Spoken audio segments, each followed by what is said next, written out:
Okay, welcome back, everybody. Glad you can be here. My apologies for last night. That was somewhat unexpected, but shouldn't run into anything like that tonight, I pray. Oh, we'll get into that. We'll have a little story time as we play, so we'll get into that as we go. But I want to keep going here. I know we missed out on some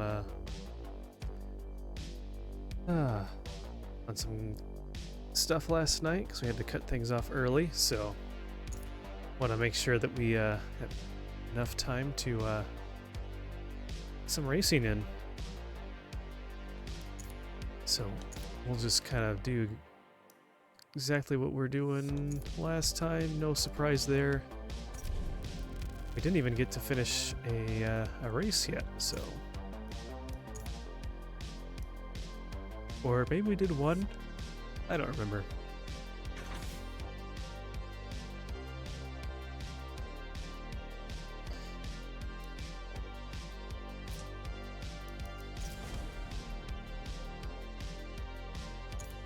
Okay, well, at least we saved the progress from the practice. No surprise there.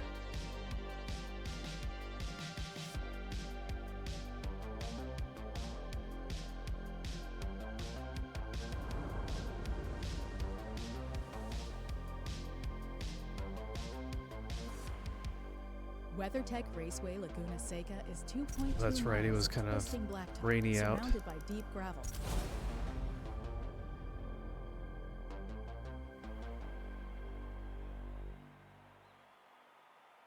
Okay.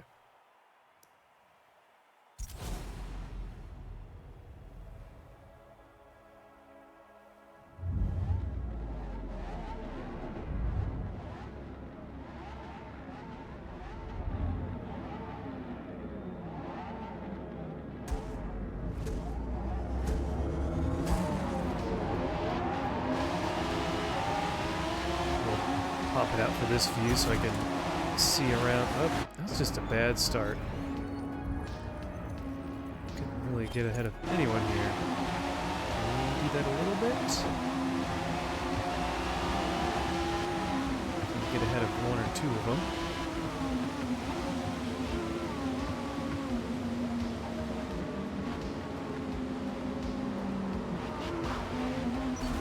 Oops. Is that bad? Are we okay? We're okay.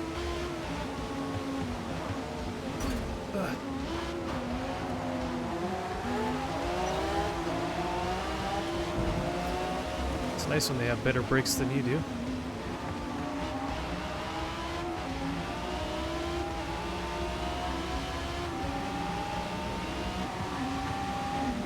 So we are currently working our way through the mid-engine tour.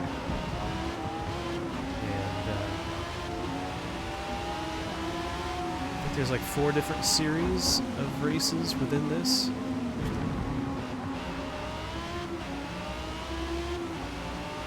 we're only about halfway through the first, so we got plenty of work ahead of us.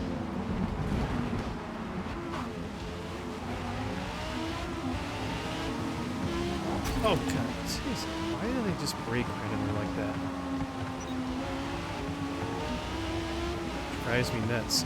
I can't predict it. It's not in a normal corner that they do that.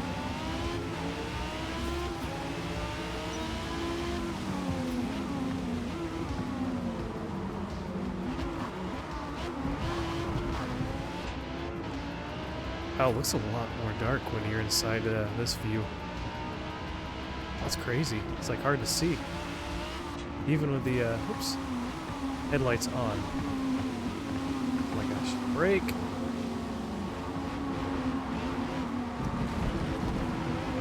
Okay. Yeah, if it wasn't for the rain and how dark it is, I would have the cockpit view, but it's so much darker. I'm sure you're able to see it on your end as well.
Oops.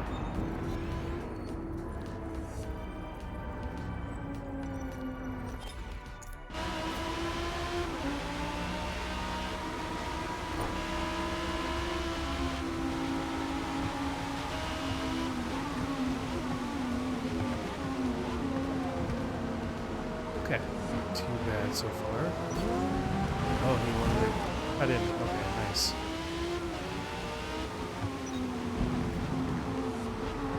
Along the driving paths of these cars, sometimes they make little jerky, tight corner turns or whatever at random times.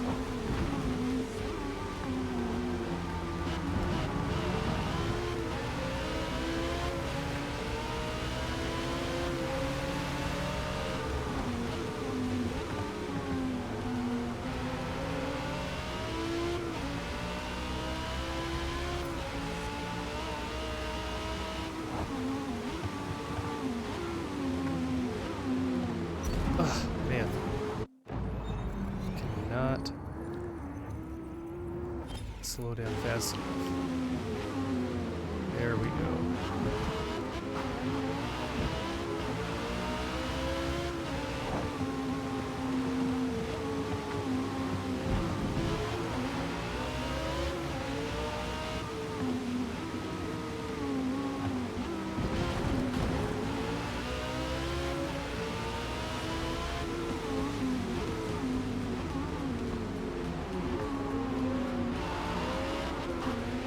It's like one of the only corners I can actually pass someone in, it feels like.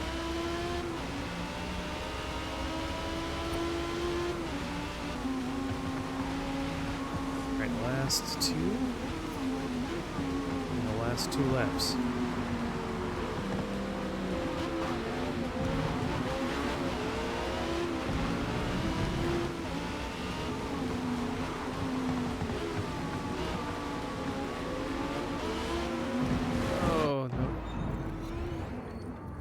Trying to accelerate a little too early before I can cut that corner.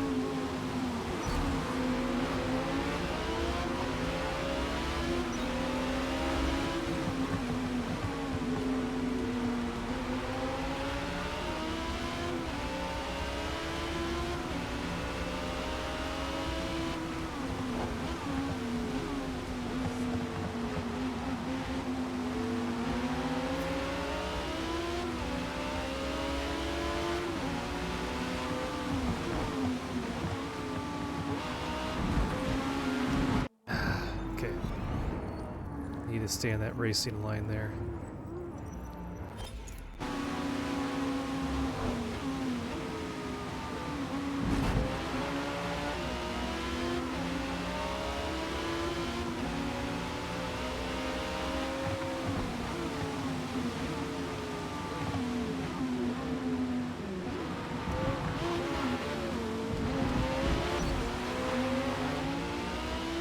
Man, he's got good acceleration.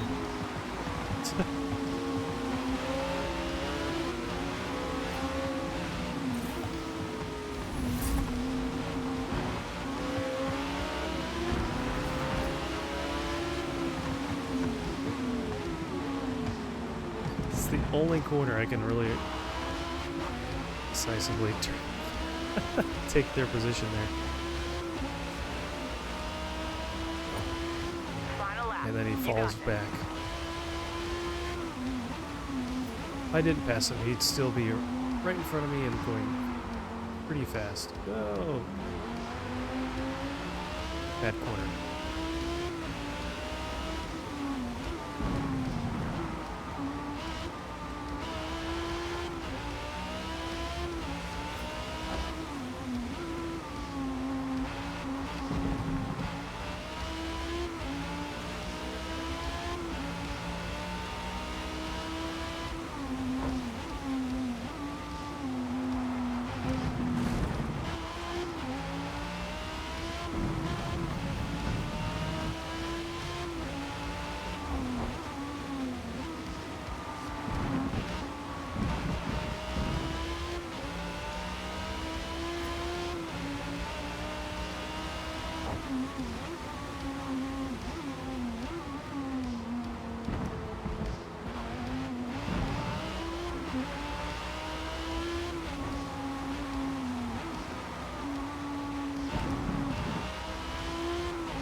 Alright, one down.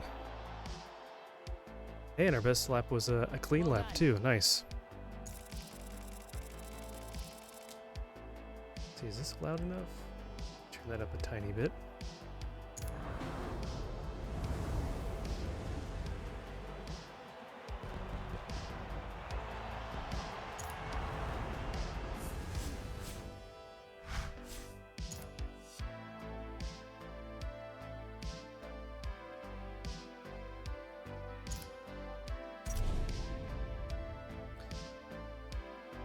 All right. Well, what else can we get here? A little bit.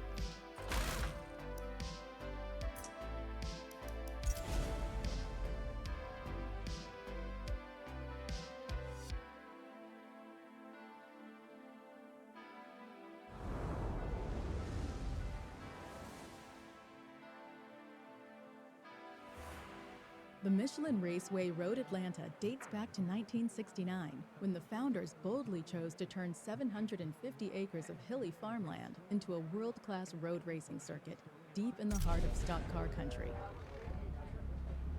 And it's finally during the daytime too. We can actually see. And it's not raining. Nice.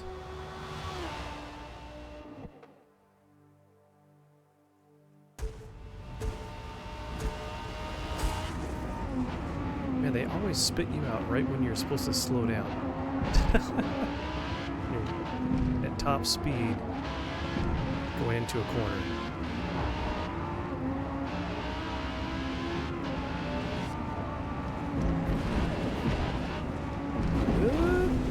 Sorry. We can do better on that.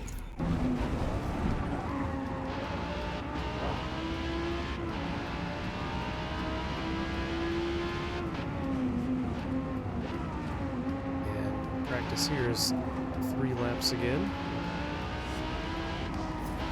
Should go quick though.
I did decent on that second corner, but I guess it didn't quite work out.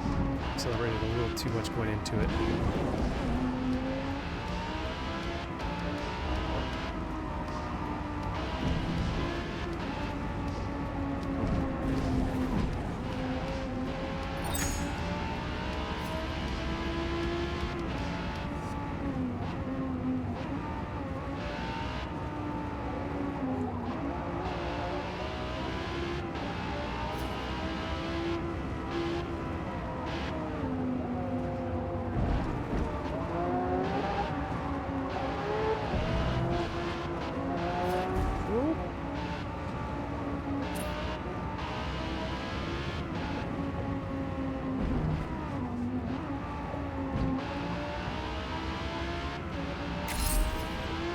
Nice, even better.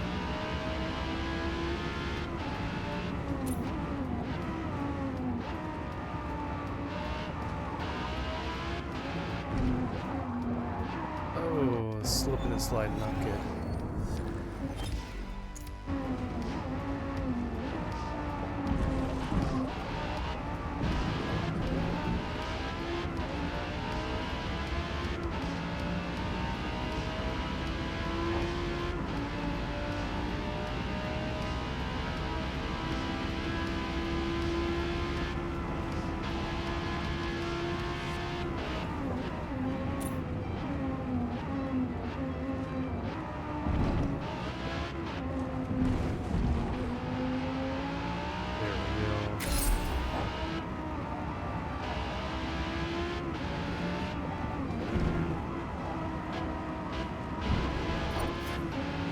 Ooh,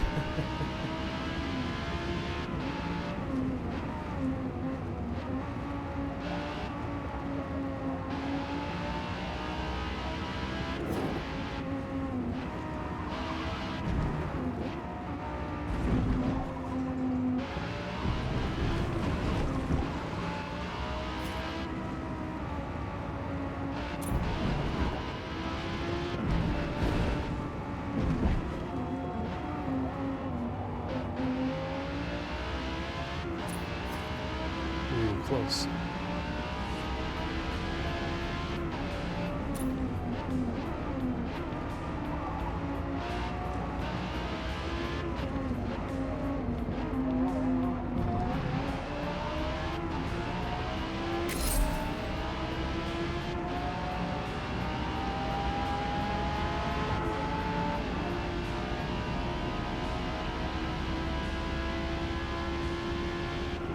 Alright, we're in our last lap here.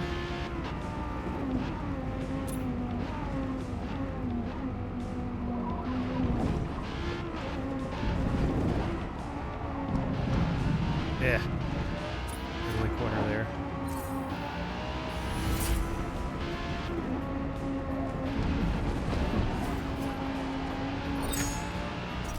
All right.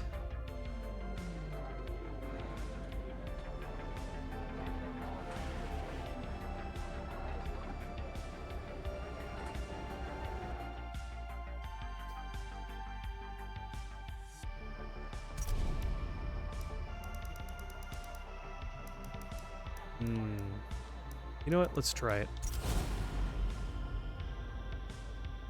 Let's try it for the challenge.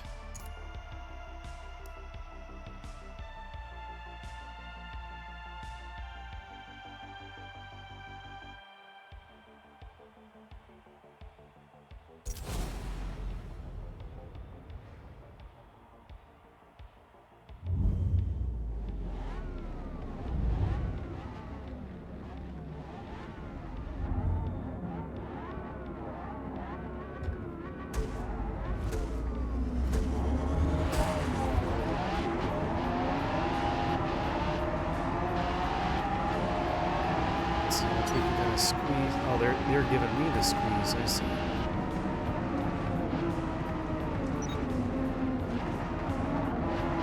There's one going off into the grass. It's really interesting. See those fans on the back of that Lamborghini? That's kind of cool.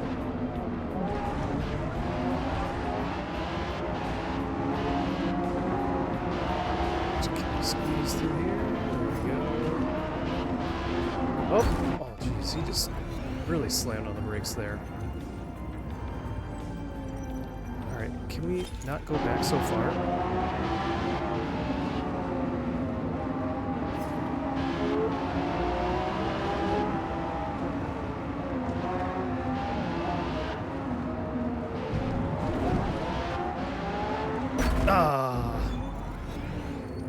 Man, you just never know they're gonna break and then close a gap like that so quickly. Okay, we'll just get around these several slower racers there. We have 4 laps, just looked at that. We've already made it past at least half the racers.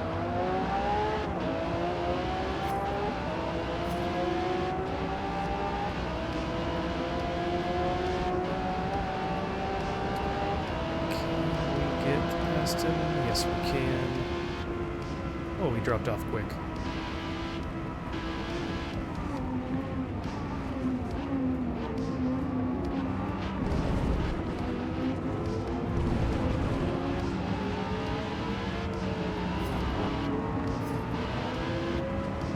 Okay. Nice. Already to 9th place. Not bad at all.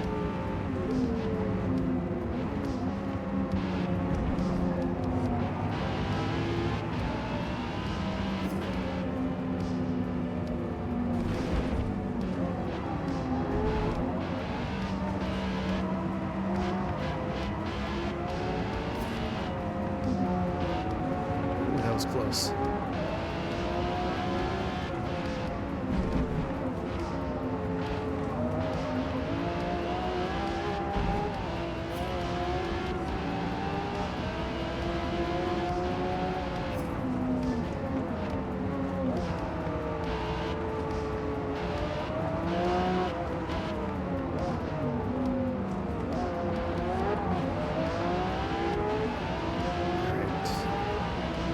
Last one.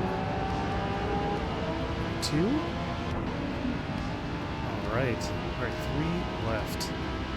Got a little ways to go to catch up, but I think we'll be fine. We're all right here. Already caught up to one of them.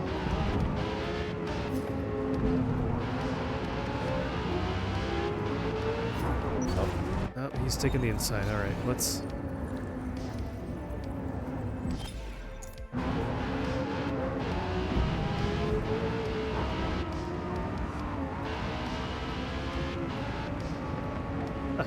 Wow.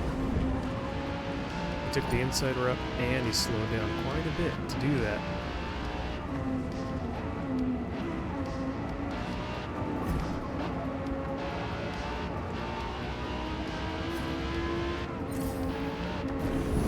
Oops. A little early there.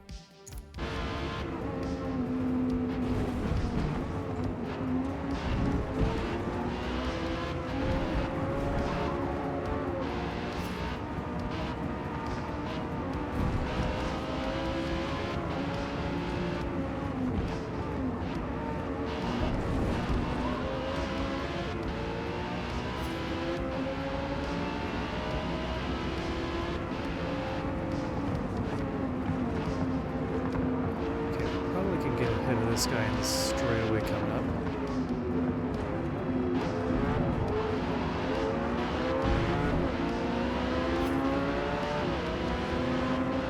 And there's one.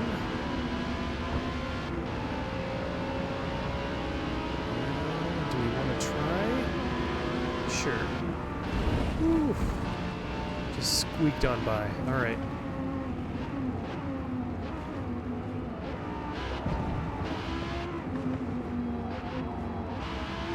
Perfect. Yeah, good thing we, whoops. A little too wide. It's hard to see over this corner. So I'm not just, like, staring at the mini-map the whole time.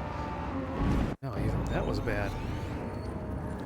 I need to aim for... See, I see those hash lines on the right, and it makes me think that going over them is kind of getting me into the, going in the pit road. But the turn is so sharp that you can kind of use that space and drive through. Let's go.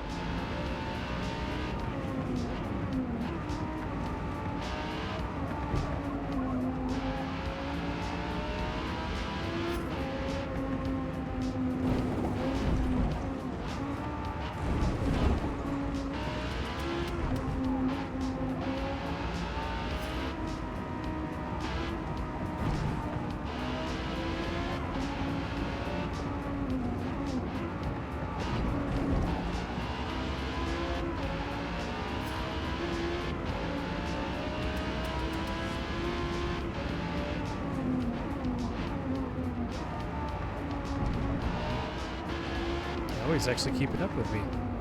I'm surprised. I usually don't get too much heat and competition from players behind me. Once I pass them, usually they fall back quite a ways and just hang out.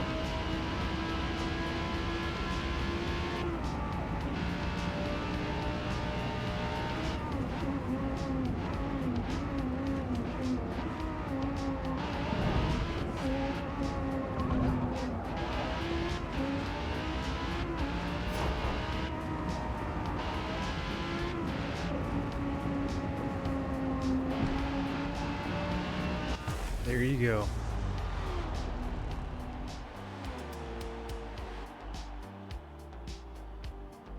Good run out there.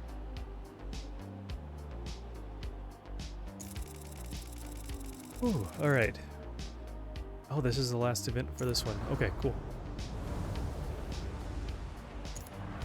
All right, well that wraps up at least this series within the tour.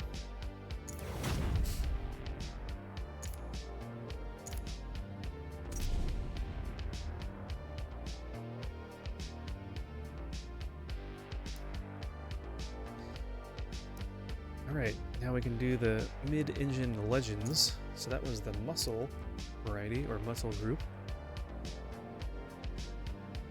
And oh, we're actually doing pretty good with money too. Nice. All right, so we got a Bugatti, we got some Ferraris, Jaguar, Lambo, and a McLaren. And I don't have any of these yet, so I need to buy one. I don't think I have any Bugattis, so let's try that.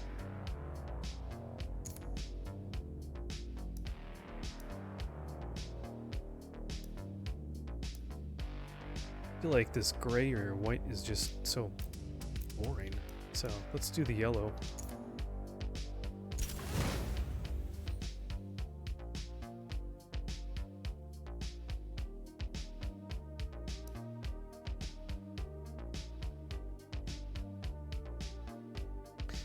Okay, back to Barcelona.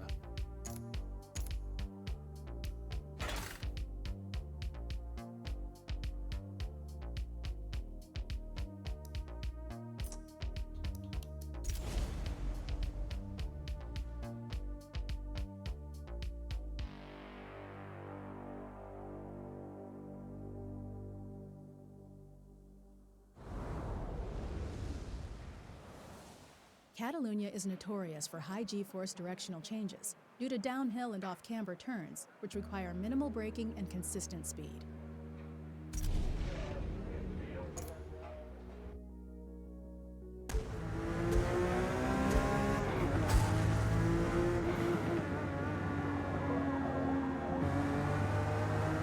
Actually, you know what? I can probably turn down the game sound just a tad. Okay. If it's too low, let me know. In my mix, it looks like it's pretty even with the music,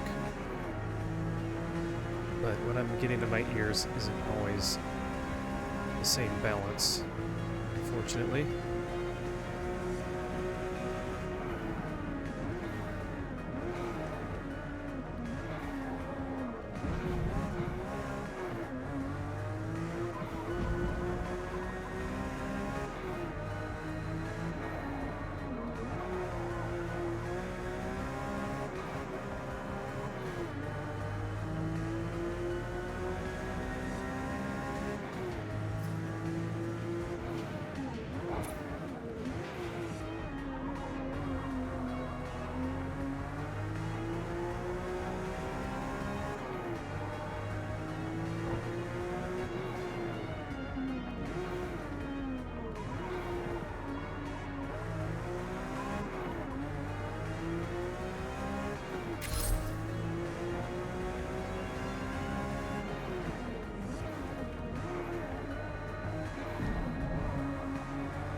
Couldn't even see the brake line there and the reflection, or the sun was really bright on the pavement there. It's kind of heightening it.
Oops.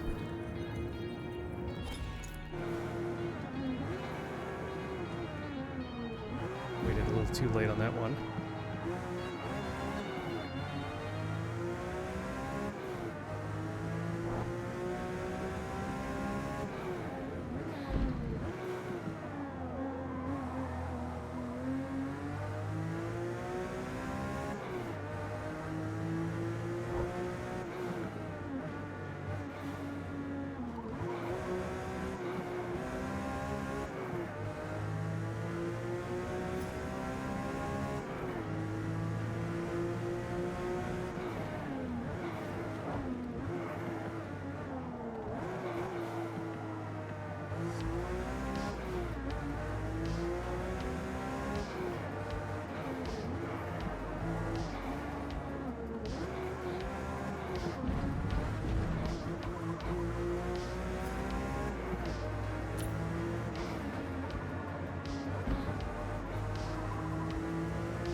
I really wish these practices were only 2 laps. Especially after you've played the game quite a bit and you're used to these tracks to some degree. Like a lot of the same stuff over and over. I know you're in a different vehicle, but all in all, it doesn't feel too different. Or at least, you know, I know they handle differently and they're different speeds, but I don't really feel like I'm...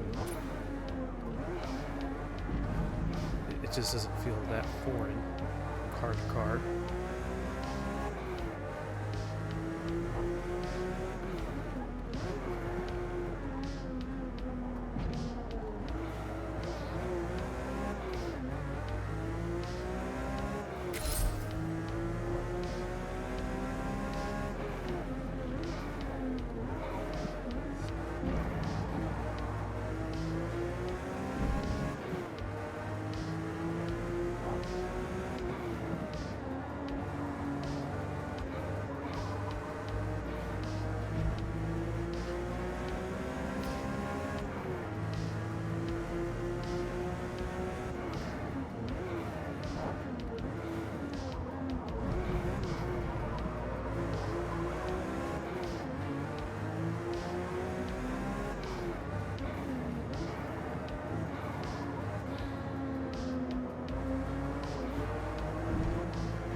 Okay.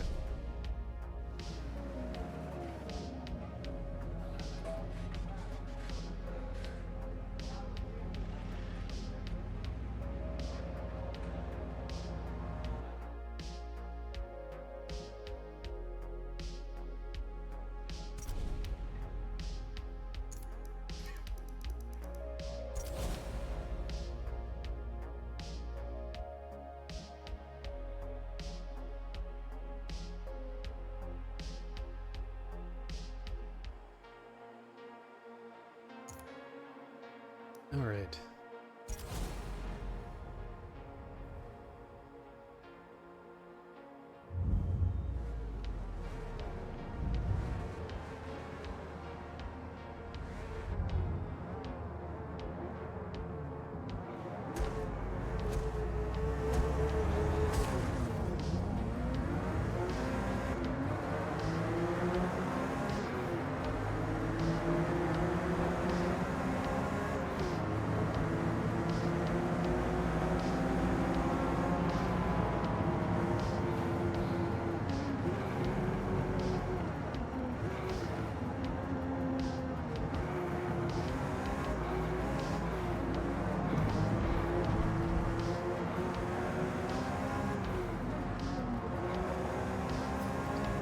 Driving on the outside might be the best tactic to pass a few people.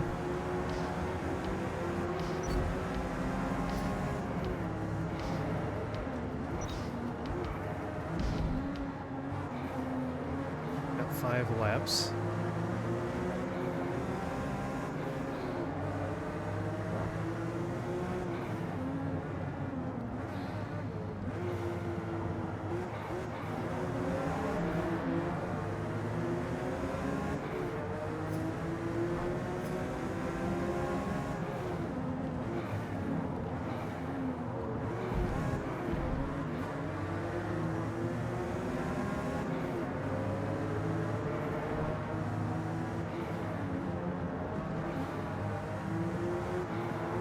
I feel like I get fit through there, barely. I never know if the computer's going to swerve into me.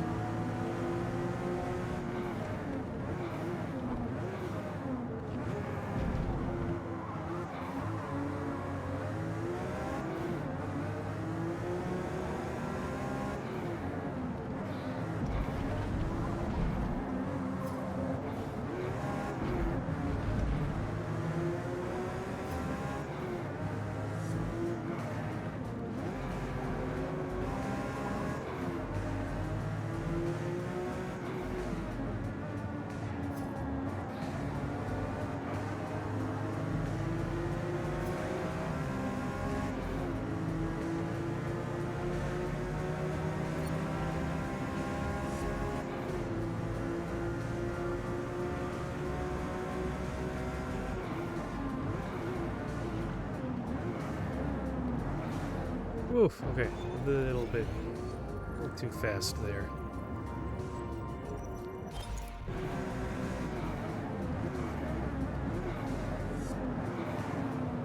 Pretty much the same thing, but that's alright.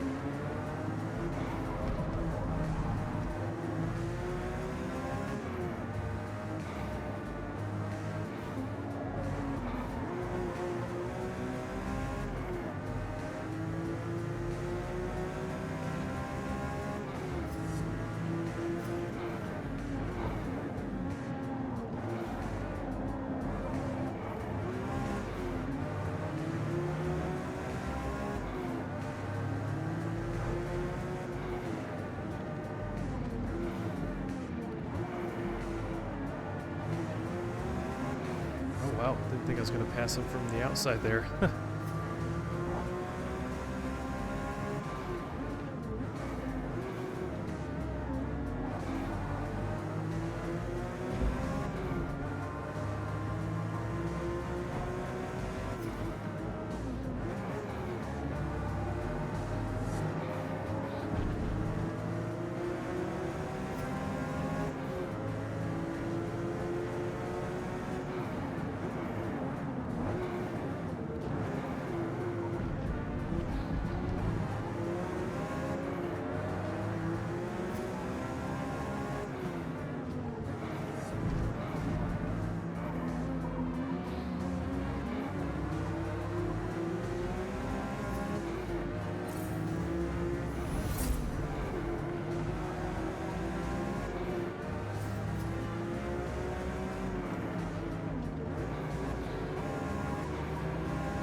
Alright. 6 places left to advance.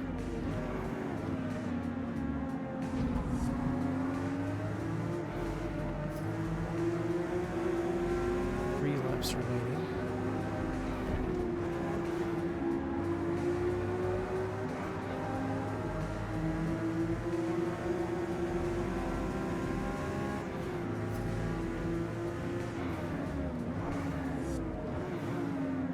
It's almost like I'm going around them. If I happen to be in the driving lane, in their way, they'll like put on the brakes, slow down, so they can turn and get back in the racing lane that they're programmed to drive in. Maybe that's it.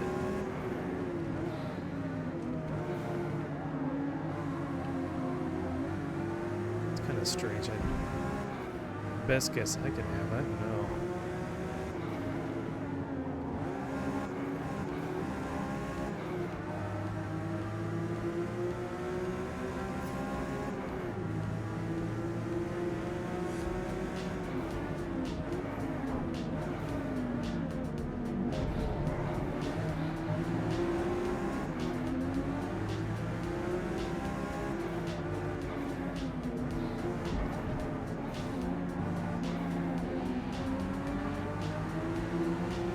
Hey, how's it going? John Pua, how's it going? How have you been? Races are going well.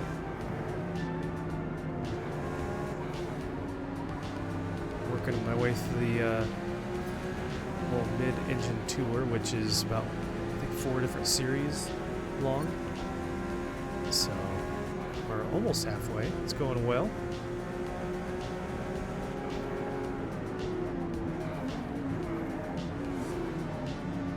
How have you been?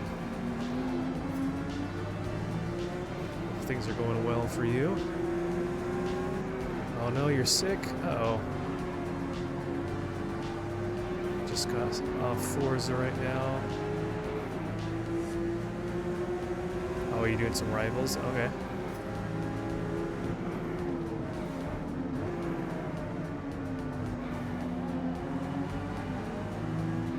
Yeah, I was thinking of, once I finish 2 of the series from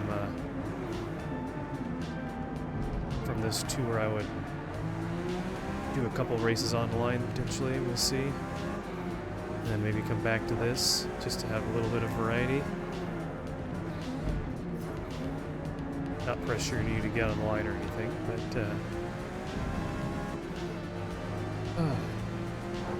managed to get top 500 in 2 tracks. Oh, awesome. I wouldn't believe that's an easy feat to do, so it's awesome. Congratulations.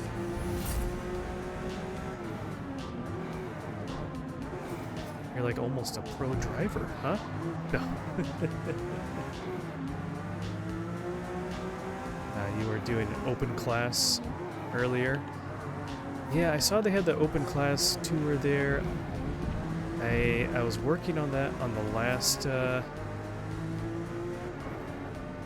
time, or I don't know what they call them, if they break them up, seasons or what. I made it partway through that in the last season. I didn't quite finish it, but I wanted to at least start with some of the more interesting races instead. Last lap. So I forget how long one of the seasons last. Do the seasons last about a month or something before they rotate and change?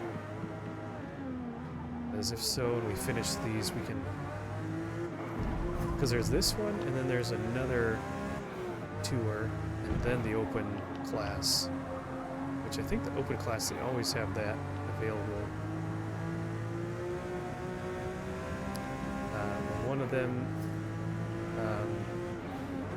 it's hard for me to kind of read. I have to look halfway across my field of vision, it feels like, from where I'm driving to look at chat. One of them, there were only 2,000 people. Oh, okay. That makes it a little bit easier. You didn't have to say that. You're trying to impress me here. You're doing a C class in North Schlief. Cool. Yeah, I haven't really looked at rivals very much.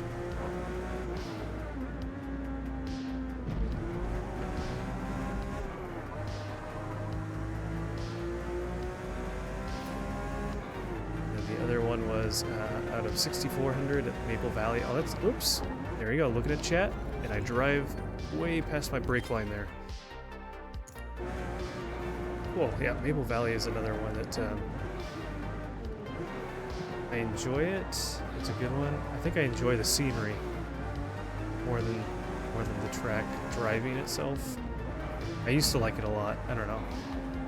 Maybe I've just driven it enough, but I always like that they have the time of year of fall with the leaves turning and stuff.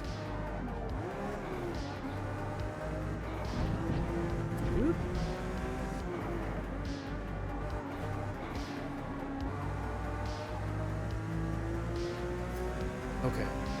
There we go.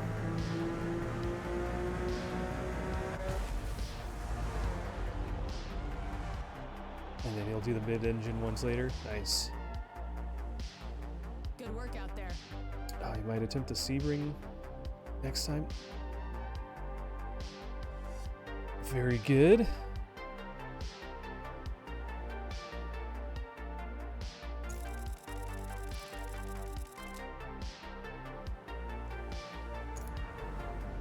Huh. That's kind of weird. I was matched up against other people that were in a Class A, but I was Class S.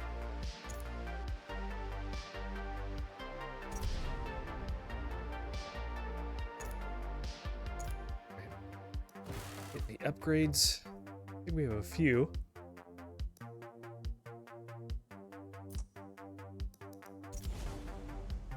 Alright, well, speaking of Sebring,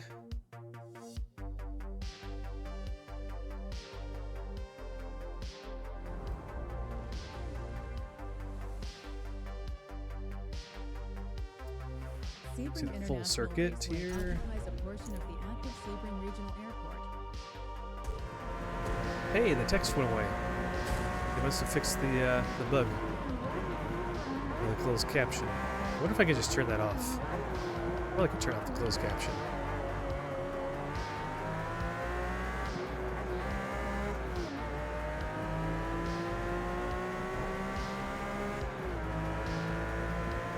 I feel like ever since we noticed that, I've just been like habit of just waiting for them to kind of finish talking before I move on, just because I don't want to have the text show up, even though they'd probably fixed that issue. And now I see that they have. Hopefully they didn't, I haven't noticed anything, but hopefully they didn't create another bug by fixing one. I feel like that happens a lot in games. Fix one bug just to reinstitute an old one or a new one or two or three.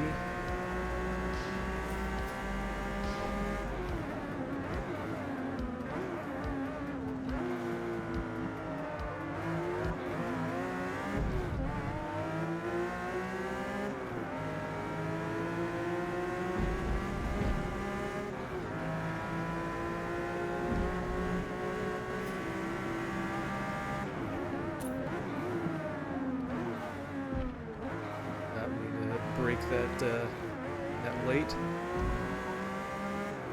It's one thing when you're tailing another car so closely, it's hard to tell right when you should start braking. I don't know how people play this without using the brake lines.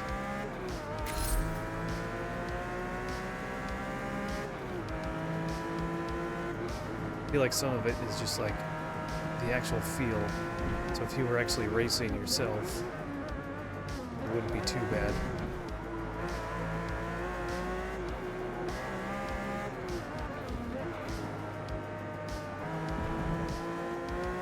There's that straightaway. So, it's in the closed caption. Is it, oops, accessibility? Subtitles, there we go.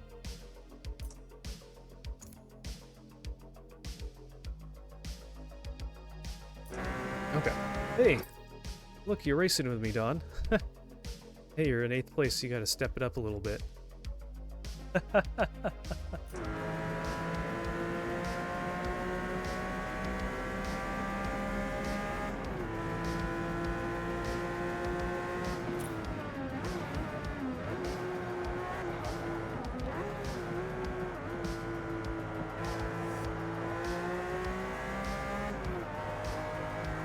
Usually start looking for the brake markers outside of the actual braking line.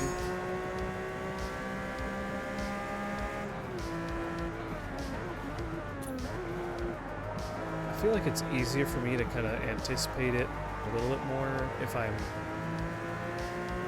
a lower class car, but these high speeds, it's kind of like hard to judge how early it needs to be to slow down, because some turns you can handle just fine.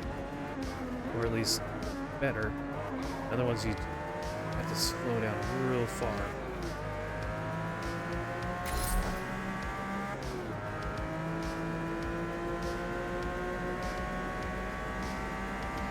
that mini map is so far down. I don't know, I'm kind of close to my screen at my desk here. It's like looking down at the mini map, I feel like I'm just like so far away.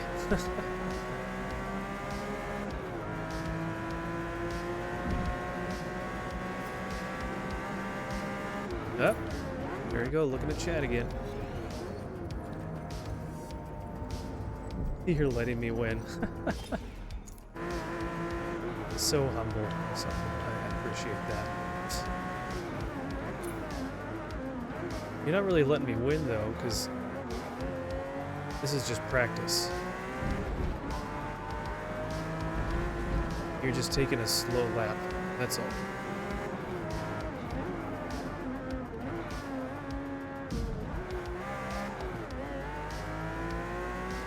Oh, you saw my name on yours? Nice. I always wonder if people actually see my my drive-atar or whatever on their games.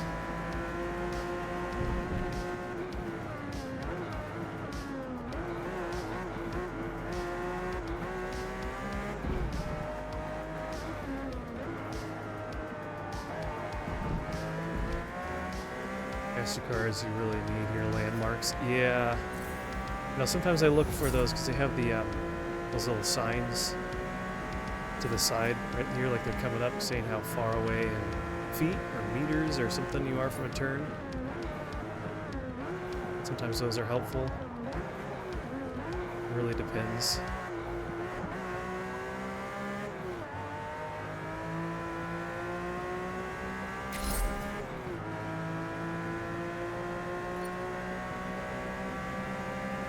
Last lap.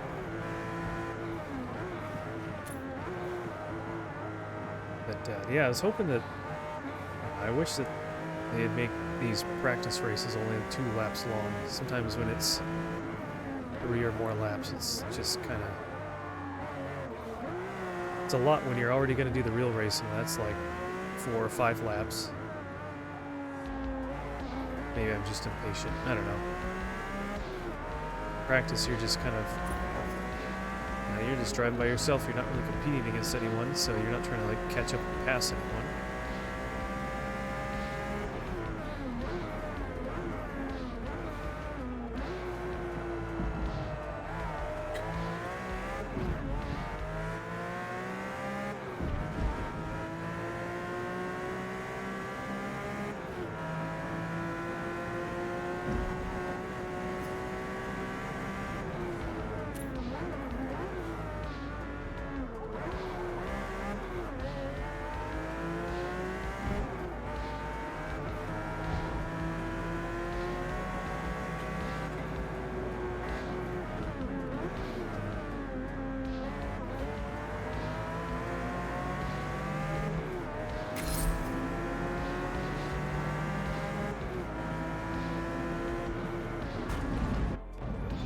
Alright.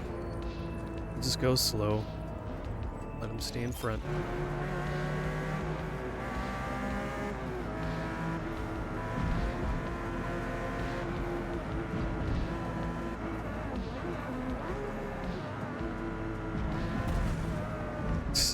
What am I doing? Just on autopilot here. Playing since launch, so it's kind of easier for me to try and pick a landmark. What difficulty is this? I don't necessarily have it on a super hard difficulty.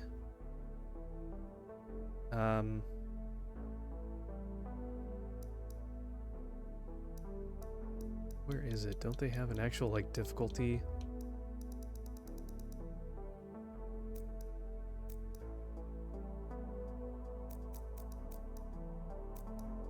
Yeah. I know in Forza Horizon they actually have a difficulty setting.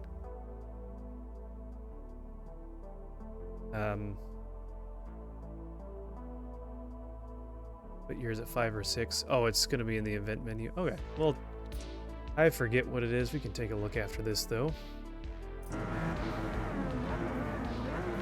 mean, it's not like on an easy one necessarily. It's somewhere in the middle, I'm sure. I forget what the range is for difficulty meter, but I didn't want to have it enough that I'll get through a whole race that takes 10 plus minutes and have to restart and do a race multiple times. So, and I mean, with most of my races, I add the difficulty in by the my starting placement.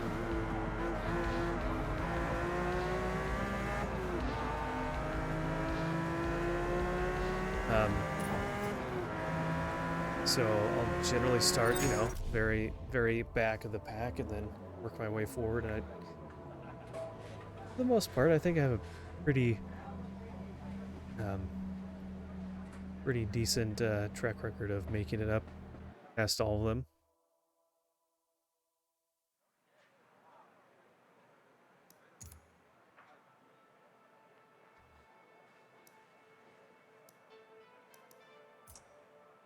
Oh, here we go. Difficulty.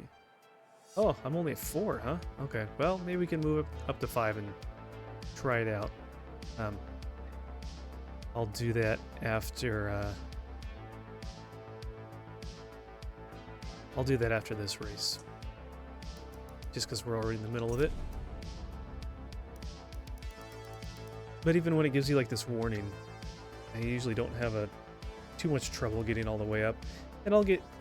Usually it's the last lap or second to last lap that I'll make my way into first for the most part.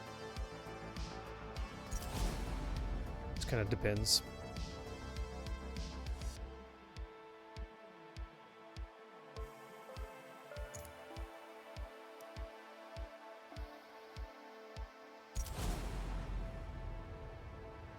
Yeah, 4 isn't bad. It's not...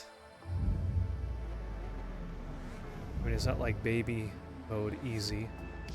It's not that difficult. Some of the higher ones, it's just like you have to make every turn perfect in order to like catch up, pass anyone.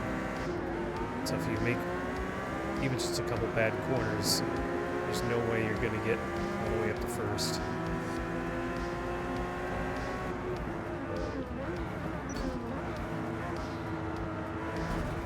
Alright, let's redo that. That was not good. In the 4 to 6 range, not too sweaty yet, not too hard. Yeah, that makes sense. I like some competition. I like, you know, I played racing games a lot growing up and everything, so I'm pretty decent at that. But I don't, not like crazy simulated. Alright, that was bad. I'm not someone who plays these games, the simulated ones, a ton. I have a whole rig and everything for having a racing wheel and a bucket seat and all that. Shifter. Still playing automatic.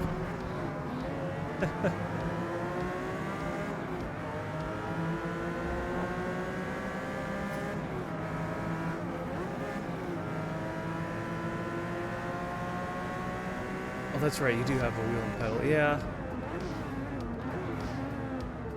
That would be fun. I wish... So, I probably told you before that I got one, tried it, and didn't really like it. Didn't like it really, and I returned it. They didn't have this game out at the time when I tried it. I kind of wish they did, but... You know, I didn't have a good...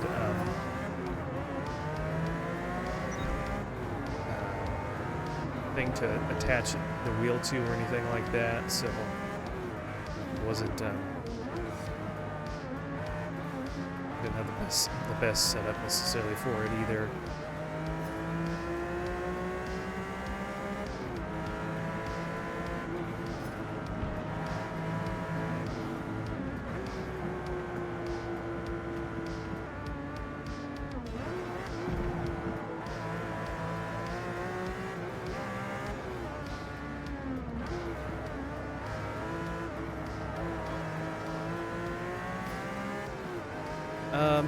It did have a clamp onto a desk. My computer desk isn't very deep. It's pretty shallow, and So it barely has enough for my monitor stand and a keyboard in front of it. And it's not like real wood. I got it a cheap one, secondhand from someone, and so it's kind of that particle-y board, OSB, whatever type material. So you probably would shoot that thing up, clamping on it and vibrating from the force feedback and everything. So I looked into one of those steering wheel mounts. Had a little pedal rest on it and everything. But I mean, that would just be yet another bulky piece of equipment to get. I already have like 2 different rock band drum kits. I got several guitars. I got all sorts of, stuff already. That it's like, do I really want to like have yet another large thing to store in the closet somewhere? Not using it. We'll see. Maybe down the road someday I'll look into that again. Oops. Oops. A little late.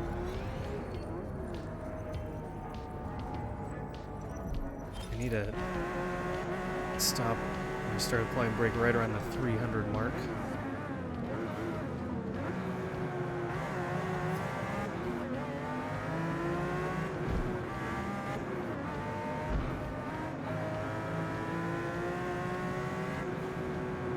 Like this whole race without passing or this whole lap without really passing anyone. We passed quite a few in the first lap. Man, there's a lot of traffic we avoided.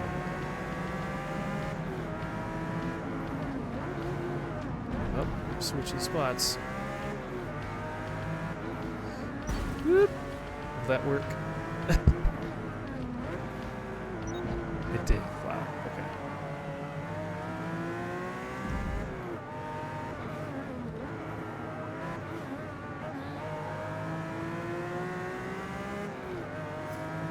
Okay.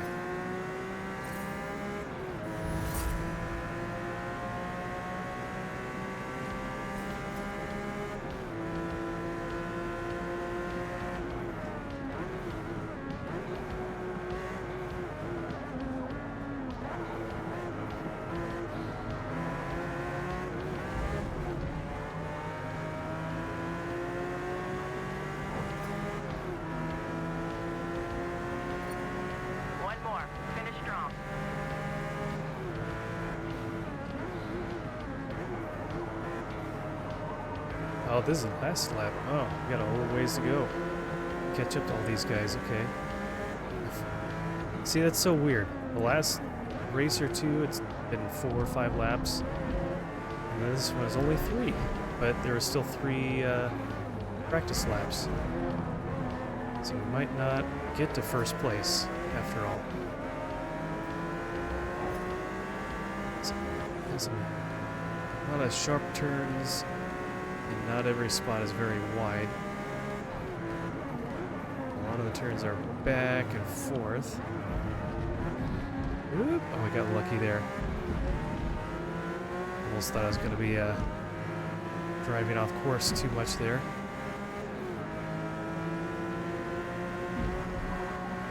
Yeah, because I think I've asked you about your wheel, and you said you had a Longitech. Was it like 920 or whatever it's called, I think?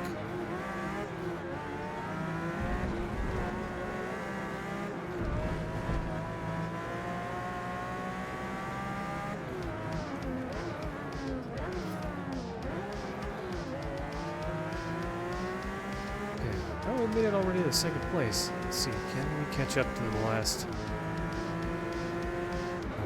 one here?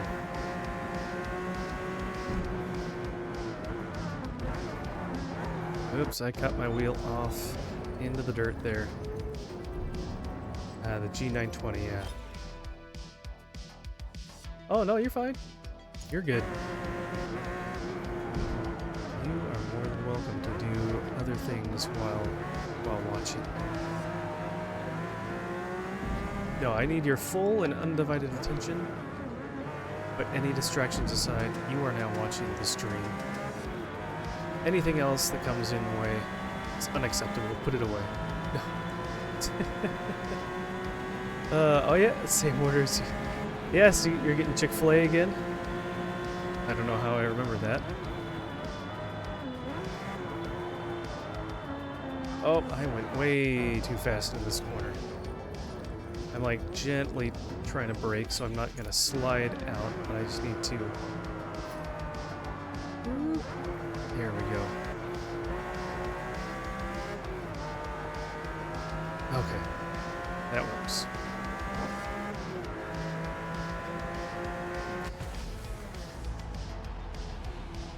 Oh, nice. All right. Wow, we went up Well done. 6, 7 places in the last lap. That was fast. Hey, but not bad for you. Look, you've already gone up 2 places, up to 6th. You're getting better there, Don. Got a little ways to go, though. You're better than Husky, though. Husky's down in 17th.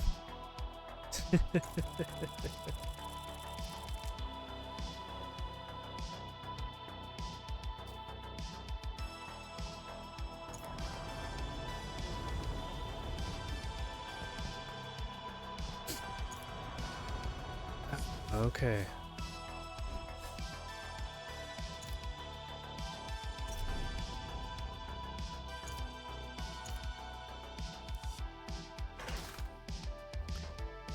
Got a few minor upgrades there. Road America. That's right. Where is this one? Is this one in Georgia too, or somewhere down south? I feel like it is. Halfway through a lap here at Road America, the carousel Don't will be remember. an excellent place to reel in cars ahead if you stick to the race line, keeping the car at the very edge of... I haven't used that car since I tried. Oh, the XJR. Well, it thinks that you like it, so it must look at ones or know which ones you've driven in the past or have in your inventory or something like that.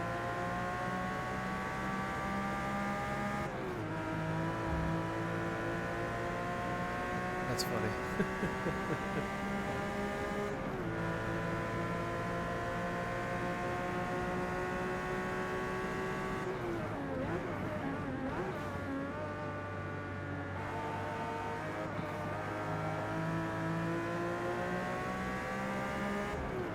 Yeah, I think if like they changed some of these little warnings to be like, instead of having a full brake line around the whole corner like that, if they just like, and maybe that just goes like what you're saying, is just knowing the spots of where you need to brake in the race.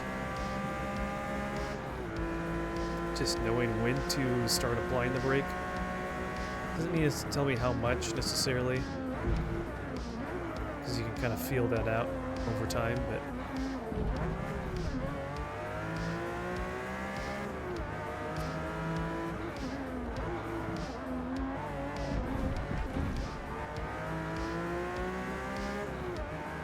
that was maybe the most exotic S-Class car you have as well. That's funny.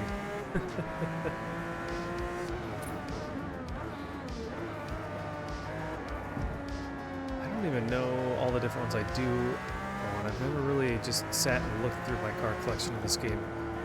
I do feel like you don't have as many. You know, I feel like this game at least, they don't just throw cars at you. I feel like in past games that they might have a little bit more, or I don't know. And then also with like Forza Horizon, where they just, you get a bajillion cars all the time. It's hard to really appreciate the ones you have because they give you so many all the time.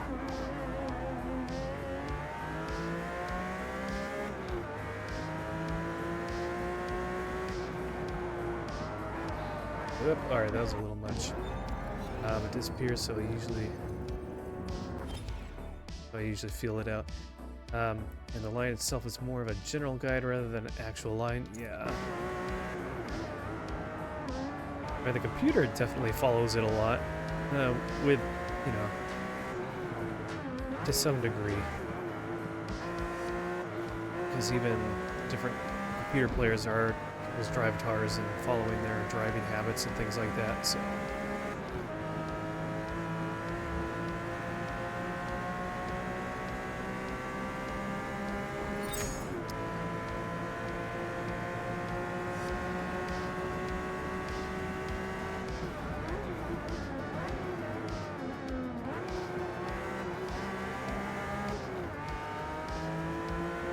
Driving habits, yeah. I don't know, sometimes the drivatars do some wacky stuff. I can only imagine that that comes from someone that is just driving wild themselves when they're playing or something, I don't know. Or maybe they have some things built into the AI that make them not perfect drivers, which that somewhat makes sense because no one's perfect.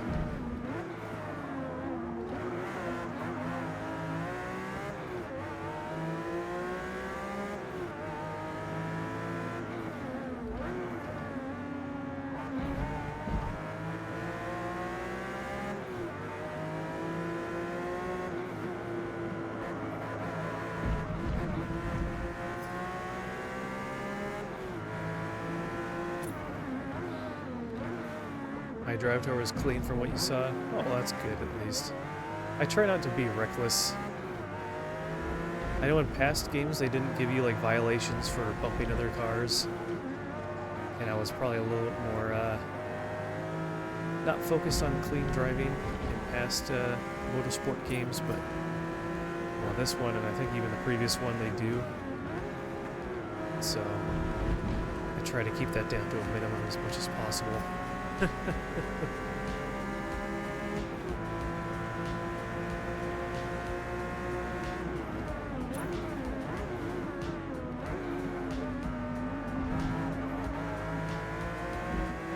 As possible as that even is at times. I mean, sometimes I'm going and just the computer players just spaz out. It feels like when they're driving and they just take a sharp turn and just drive straight into the side of my car or something. It's like, man, what is going on? I wouldn't be surprised if I squeeze into the tight spaces or retaliate after they shove a little bit on. Yeah. Oh, yeah, there you go. I guess I was reading chat again. Just kind of started running into that guy a little bit.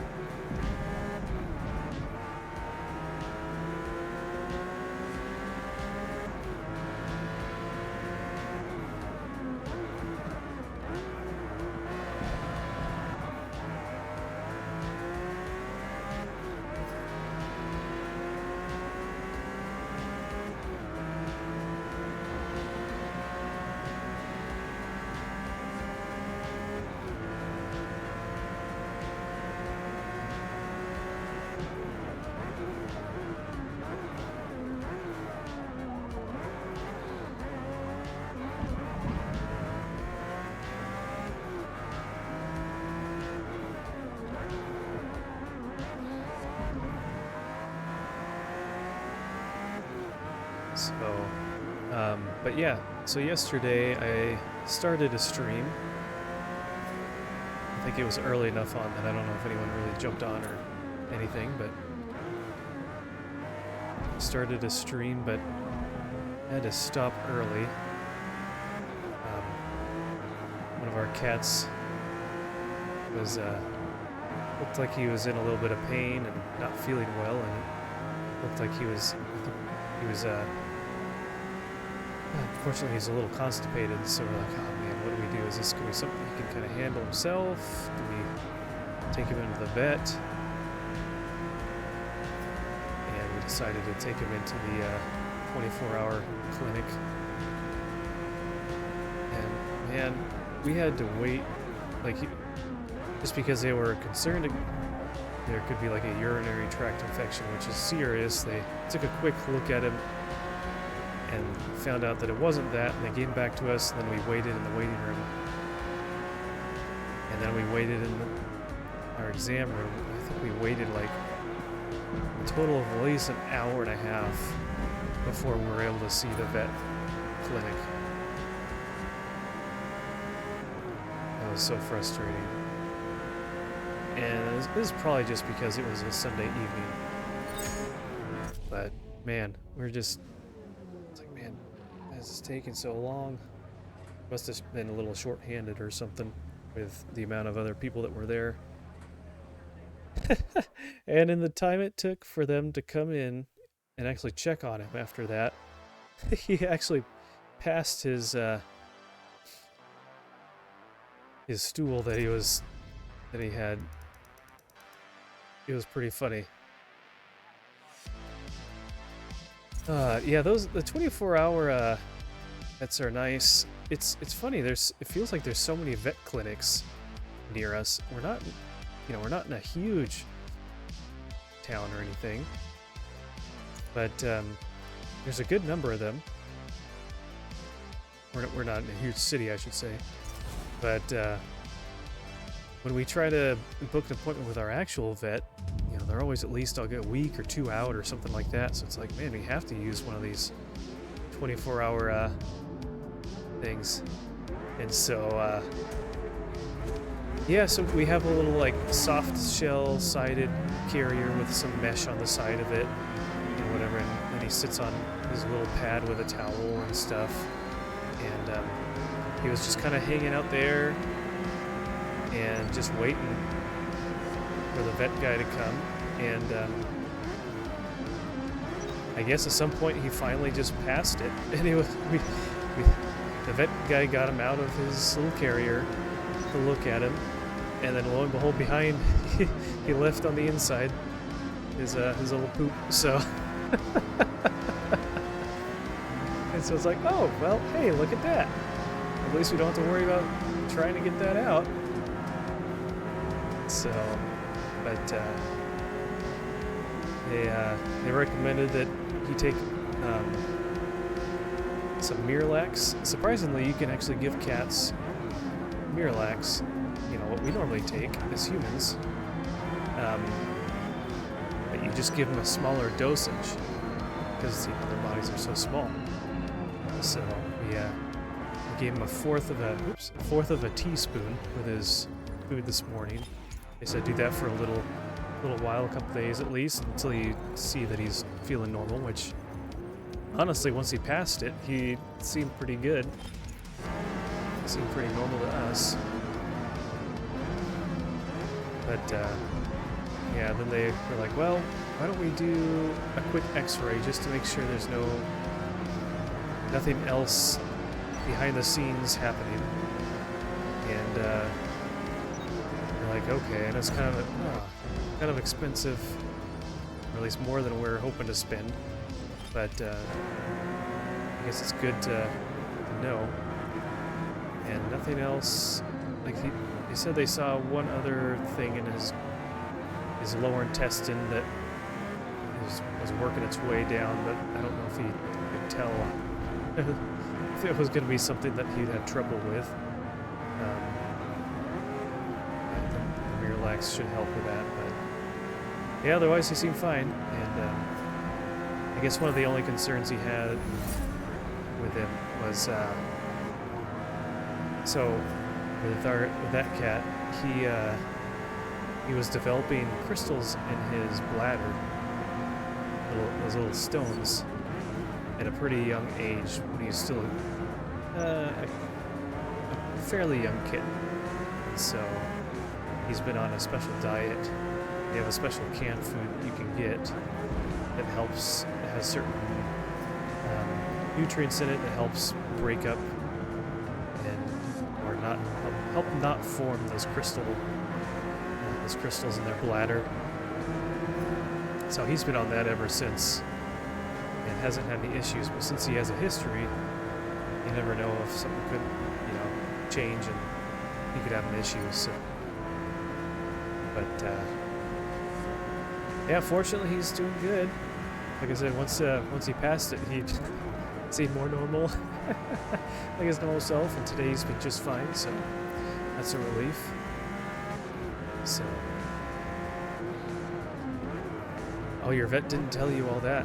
Well, now you know. if your cat is having constipation, you can give him. So we got this powder. It's a powder version of Miralax. I think it comes in a liquid too or whatever. Just sprinkle it on their food. He said to do it twice a day. We're only doing it once. I'm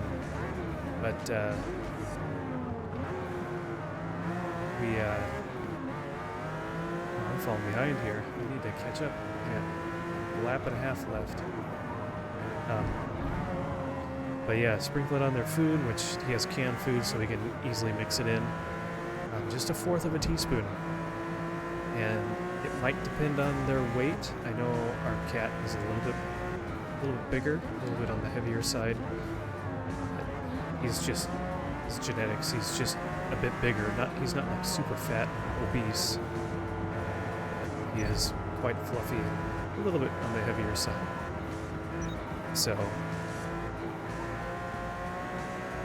but yeah, that works. Like I said, your cat had so much built up from a fur ball. Yeah, usually I've noticed our cats just kind of coughed up fur balls. At least this one, the same one that had the issue, is, I don't know, I didn't really look at his stool very much, but it didn't look like it was full of fur or anything. And he likes to eat grass outside a little bit when we have a fenced off backyard, so they can't escape or have other critters coming in. But he likes to munch on grass during the day a little bit, which most cats do that.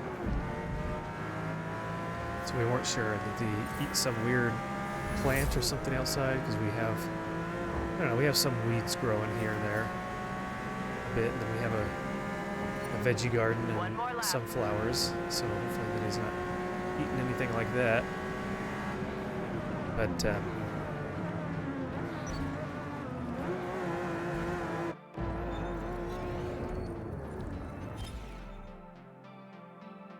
let's go back one more. That was kind of a rough part to start in.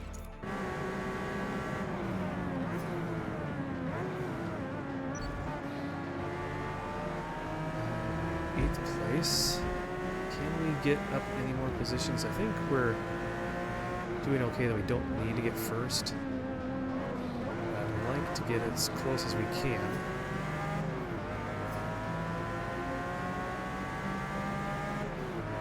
But yeah, we've woken up to see hairballs and things like that on the floor. You know, one of the best things that we've gotten for our cats is, it's one of those, alright, we'll be patient here. It's one of those wet vacuums, pet vacuums. It has like a cleaner, it has like 2 different like liquid containers on the sides of it.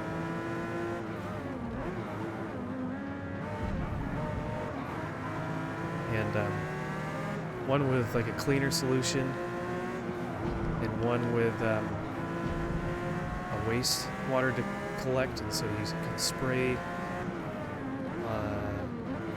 the solution on an area where the mess is, and then you can let it sit and kind of soak in. It works really well. Oh my gosh. There would be so many spots where we'd just have, I don't know, a mess that would be just so difficult to clean out, because I remember trying to clean things up out of a carpet. Okay, that's a little much. Is he still trying to like ride the side a little bit? Let's see, can we go on the outside of him? But yeah, this little vacuum, got ours from Costco. They have them at Walmart, they have them other places. They can be on sale for like 70, 80 bucks or something like that. But it works so well cleaning up their messes. It's great.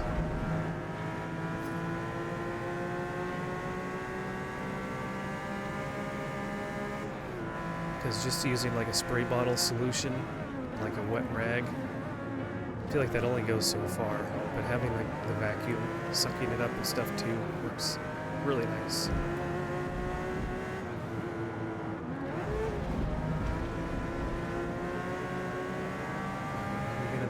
miss anyone else? There's one. I think it's bizarre that he plants. Yeah. I know, I don't quite understand either.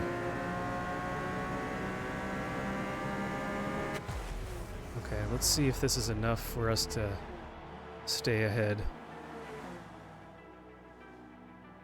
Great race.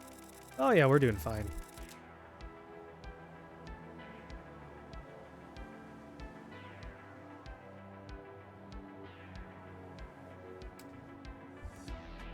So I've heard things about like how, like, because I know it helps them kind of clear things up or settle their stomachs or I don't know, different stuff.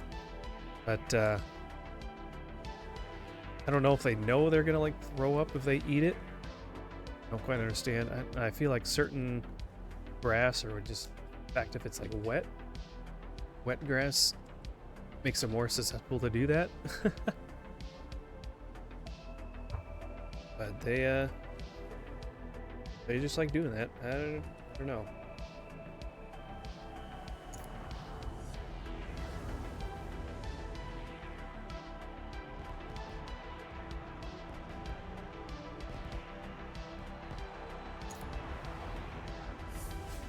Okay, I think we got one more race.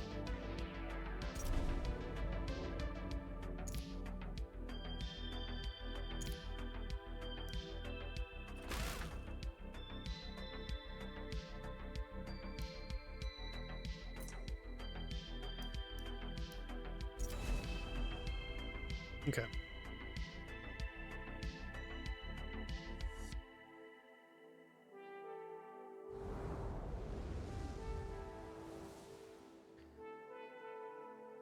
Hockenheim Ring.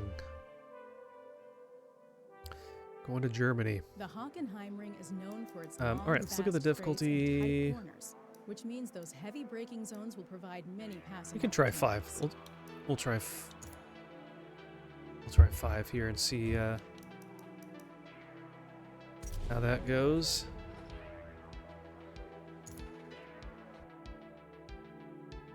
I won't necessarily start in 24th position.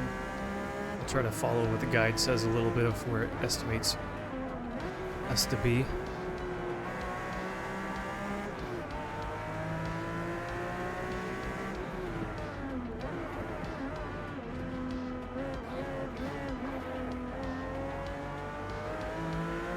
Yeah, that last race, it was like estimating us being in 7th place. We ended up in like 5th or 6th, so it wasn't too bad. We did better than it estimated, but again, there's only 3 laps, so usually I would feel like a race like that would be up to 4 laps or something.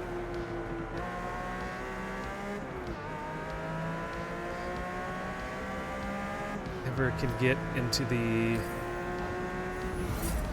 extraordinarily expensive cars like the Bugatti. I respect they're fast, but you wait. Oh, you always thought they were ugly. Yeah, I'm just trying to read chat and drive at the same time. Don't read and drive. Don't use your phone and drive at the same time, kids. Yeah, I mean, Bugatti's not necessarily one of the most, I don't know, it's not that great looking. Maybe to some people it is, I guess. Everyone has their own personal taste. So,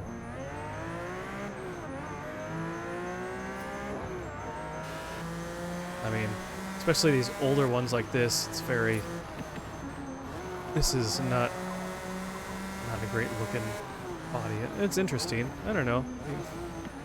You grew up, you know, seeing these cars in magazines at a certain age, you kind of probably gravitate to certain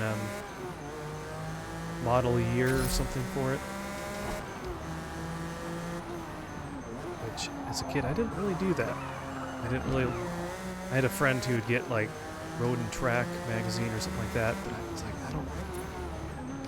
I didn't really care about cars that much as a kid. I had Hot Wheels. Played with Hot Wheel cars when I was a kid.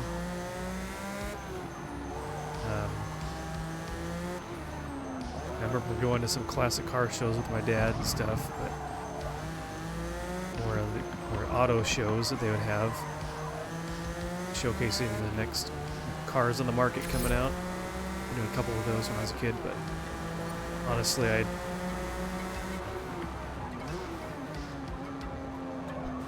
maybe I had such a good sense. I knew I wasn't going to be able to afford an exotic car, so I never really thought about them much as a kid.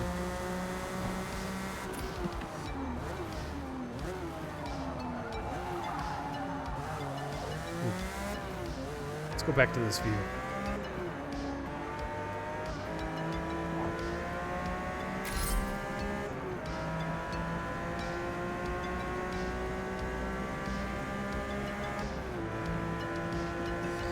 Yeah, I kind of wish you could reposition the minimap. Maybe, Don, maybe you can. Maybe you can correct me or enlighten me. Alright, that was a bad turn. But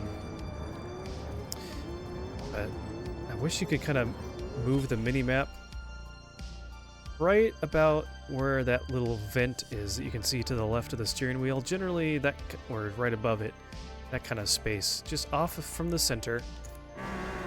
But, you know, still close enough to see rather than having to look that far down. Oop.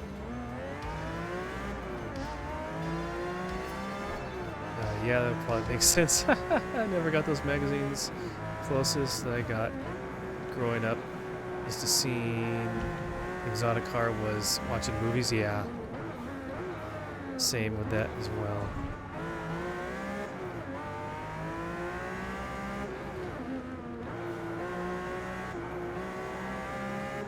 And even when I've gone to a car show or whatever, like the special ones, of course, they're always, you know, look, don't touch. You can, you know, they're always real fancy or restored or whatever. Classic cars or things. You don't, those aren't ones that you sit in. You just look at them and take pictures if you want. But otherwise, yeah, I don't really know where I was going with that comment.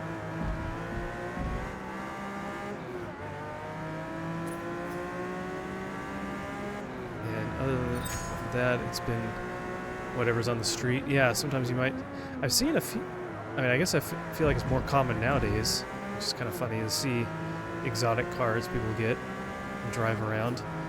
I remember like some of the first times even not really exotic, but seeing like, oh man, look, there's a GTR or something drive by me.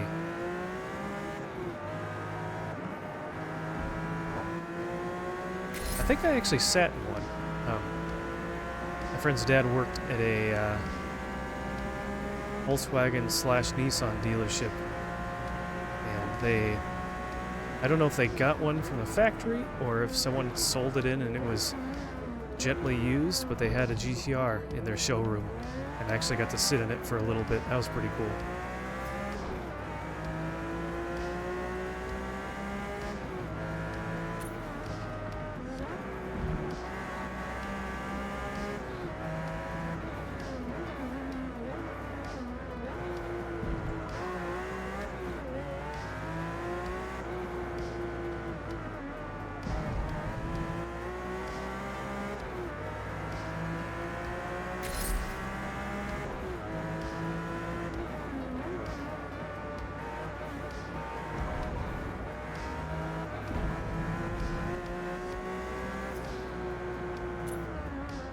Yep.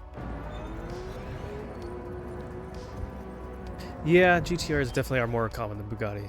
I don't think I've ever seen, well, maybe once I've seen a Bugatti going down the freeway in like Bellevue or something like that. Yeah,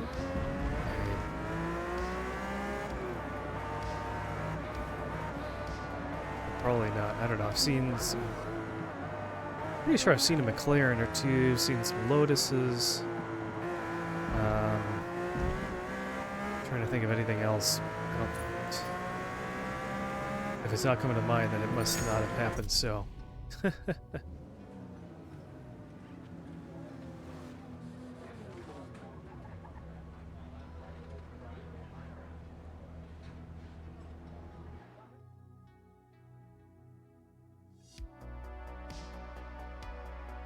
Okay.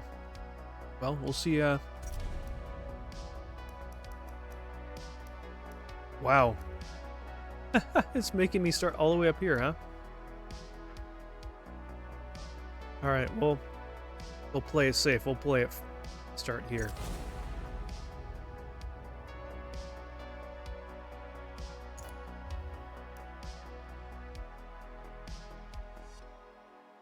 Only oil suppliers own Bugattis. Makes sense.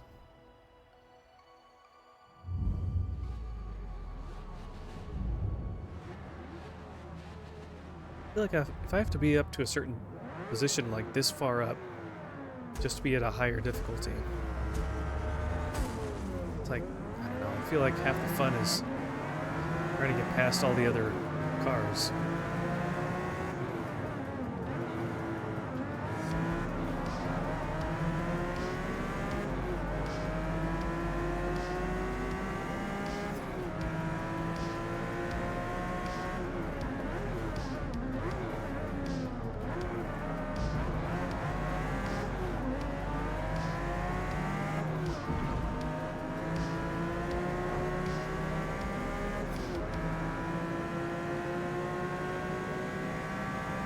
I feel like the higher difficulties, the computer players just have a little bit better top speed, maybe a little bit better acceleration, and just better stats than you. And you just have to outmaneuver them and outturn them to actually pass them and do well. And that was, I think that's one reason why I went down to like difficulty level 4, because it's just like, at certain points it's like there's no way I can catch up to them unless I'm making just perfect corners every time. It's like, I can't do that. And it just wasn't fun. So, which I'm almost afraid is going to be what the case is now, just going up one difficulty level, which seems like it's quite the change, just going up one level. They just keep getting a little bit further and a little bit further away from me, so.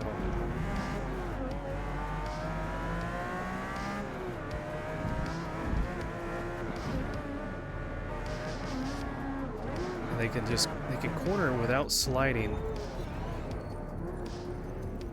I don't know. It's just the way that the computer works in this game sometimes.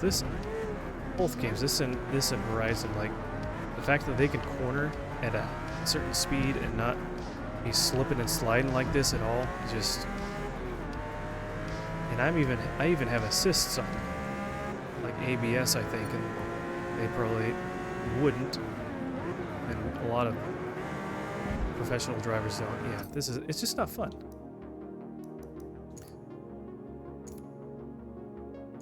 So, I don't know. I don't mind being level 4.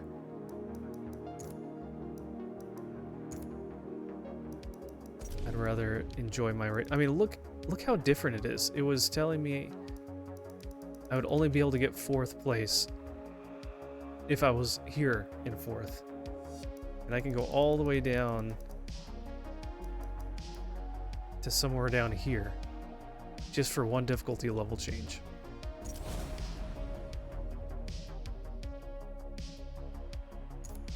Don't quite understand it.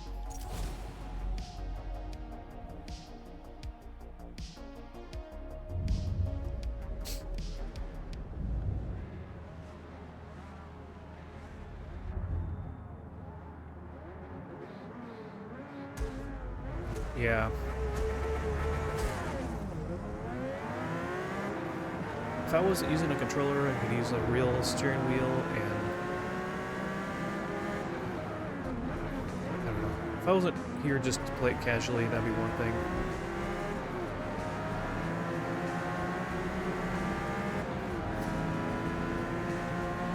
But here I am playing casually, so.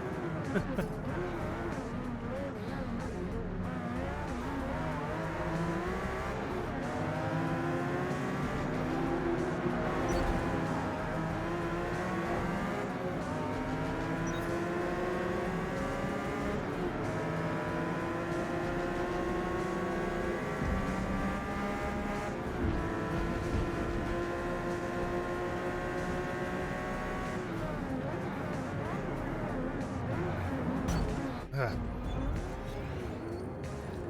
Is it still 4th difficulty? Oh,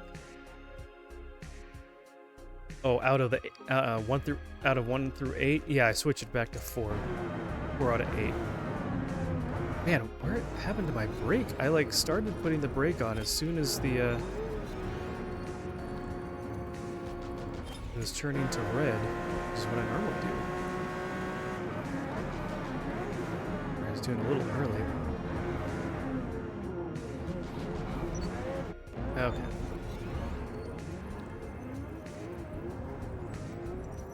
Stop.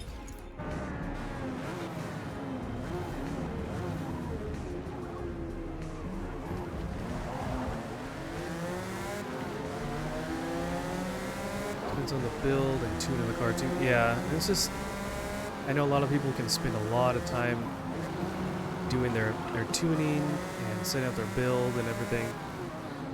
And I don't know, I haven't really bothered to spend that much time on that side of things, and it just doesn't excite me doing all those little, I don't really know what I'm doing with that. And I get most of my enjoyment out of just racing, so.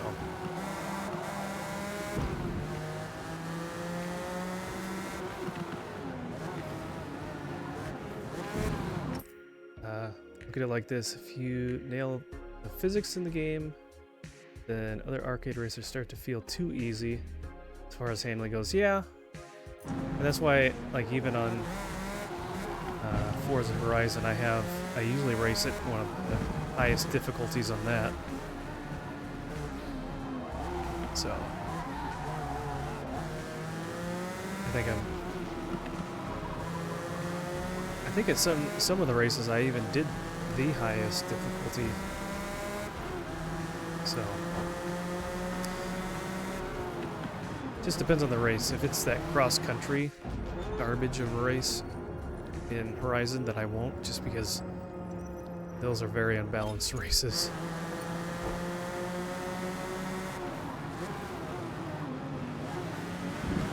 Why are you slowing down so much? You're holding me back, dude. Didn't need to go that slow on that corner.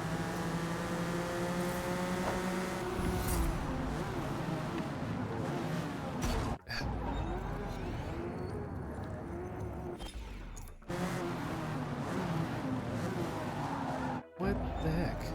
I'm braking, and I'm starting my brake when it's still yellow.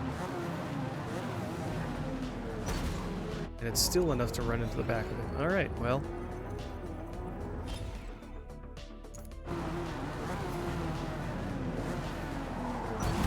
Why is that so different? I'm holding the brake down the whole time. Guess I need to back up a little more. I hate having to do that.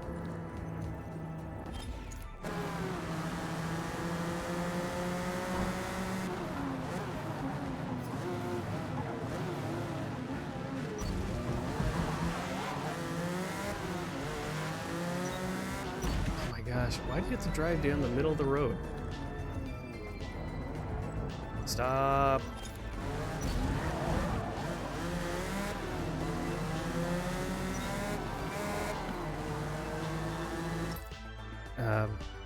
Those games, chasing the leaderboards, don't even bother with high difficulty. Yeah, like on the Crew Motorfest, if I like a race and car, I'm setting that thing low and chasing the leaderboard. Yeah, it is pretty fun.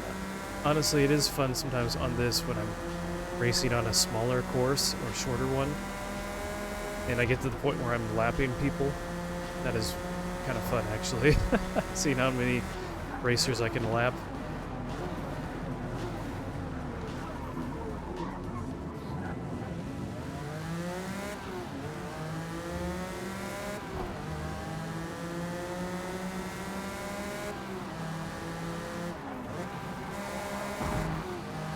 Yeah, what was it? Was it the Crew 2? I haven't tried Motorfest. I heard that's kind of like Horizon.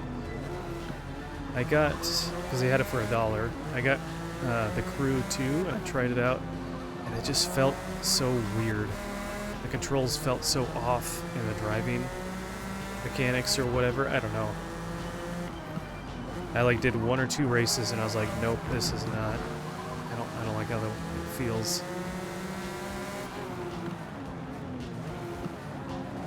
I did that with Need for Speed as well. Some of the newer ones. I tried Need for Speed Heat.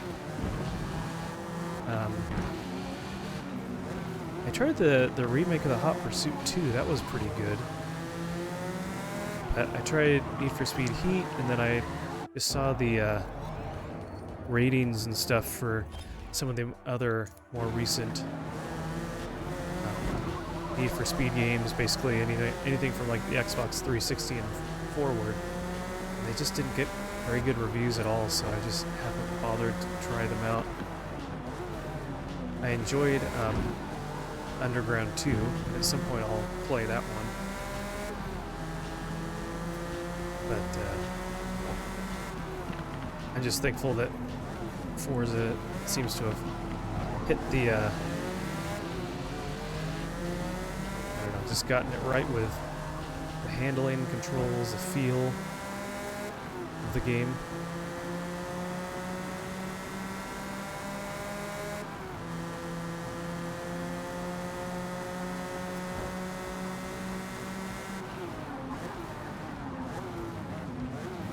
Yeah, they're just able to, I don't know, maybe I just need to not do the automatic upgrades and do a few more things like upgrading my brakes a little more. I don't know, but I can brake a lot better than I can. Pulling down the brake as much as possible on a lot of these corners. Still just slowly coming to a stop.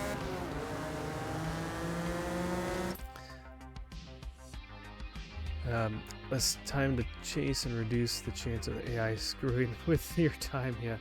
Outside of being location-based, I enjoy Motorfest more than you do with Horizon. Really? Maybe someday I'll have to look into that and see. I heard that at least it got, you know, better reviews than the previous crew games.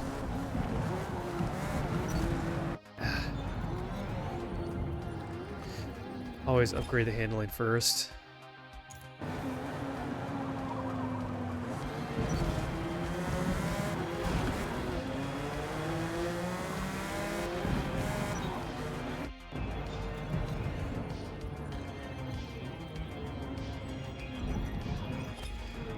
Alright, we'll stop bumping him here.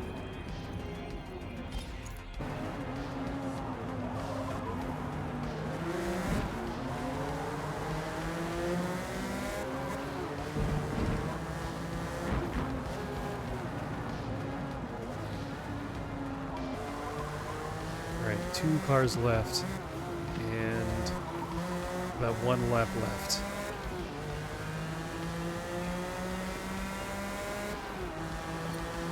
Final lap.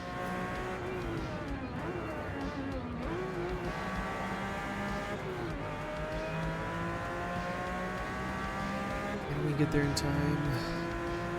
We'll see.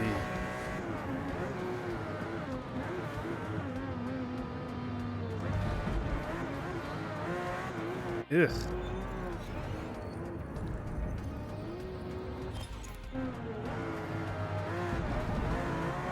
Alright, that's better.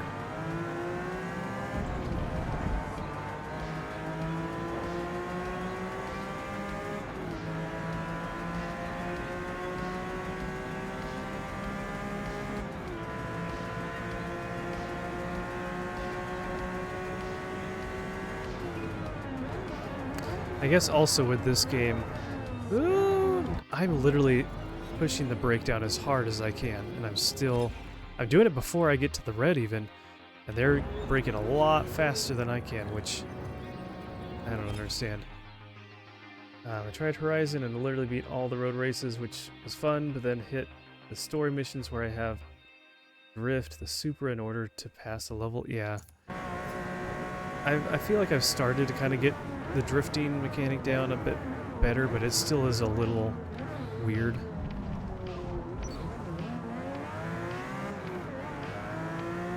you have to have the right tune for it, so you're not always gripping the road as much. You're kind of keeping that torque up high enough so you're spinning your wheels more freely.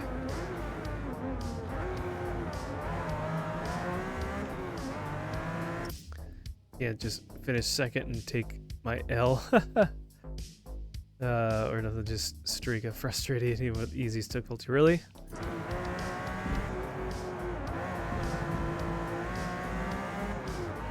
I don't know. Yeah, once I kind of got the drift mechanic down, at least the story mode stuff wasn't too bad.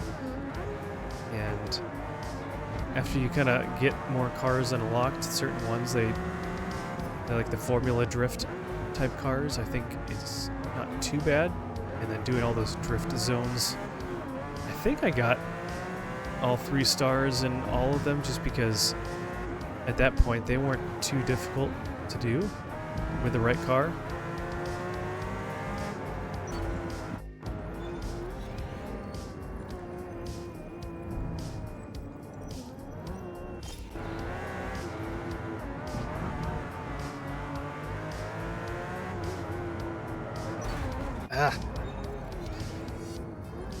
And, yep, still this day, after I rage quit and installed the game, oh no.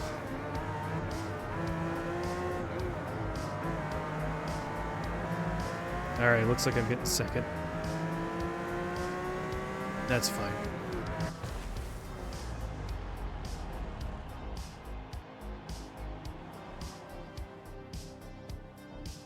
Great work.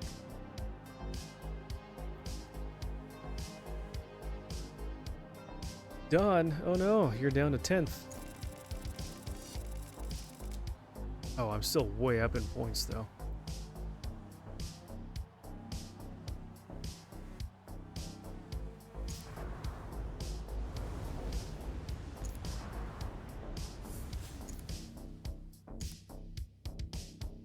All right, let's try out some online just for fun.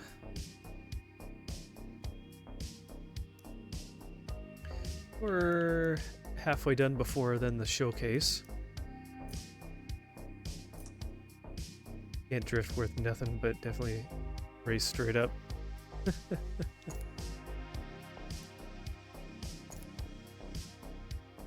Oh.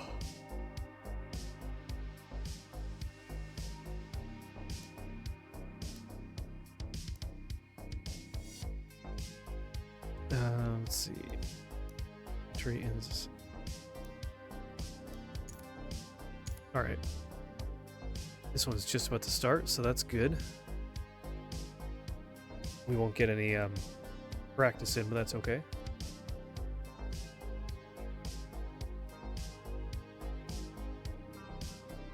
Oh. No, there's time for practice. I thought it said like a minute left. The 9-turn Brands hatch layout is technical and lightning fast. It's critical for you to swing wide when exiting each turn to maximize your speed.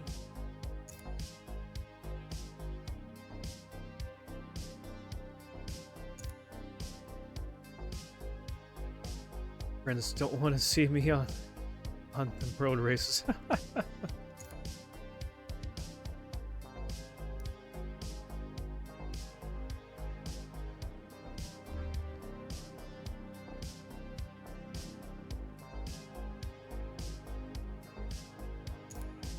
Actually, can we event driver list? Can we make sure these people are just mute all drivers? I don't want to hear them talking.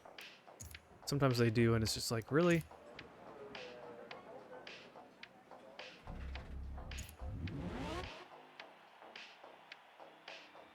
Yeah, we probably have time for at least one lap here.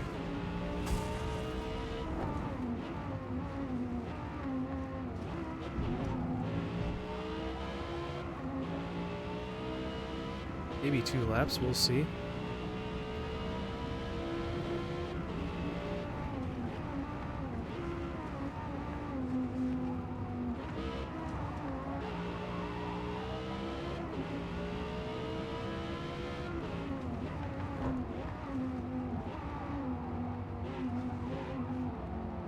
That was a sharp one.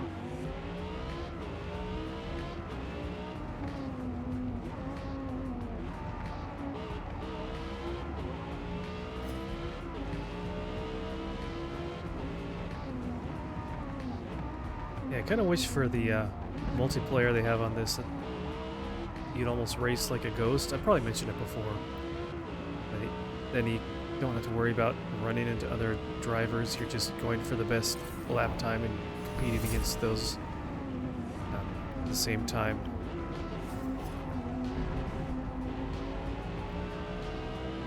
I always hate being in the way of someone that is genuinely better than me and then potentially running into them and knocking them off.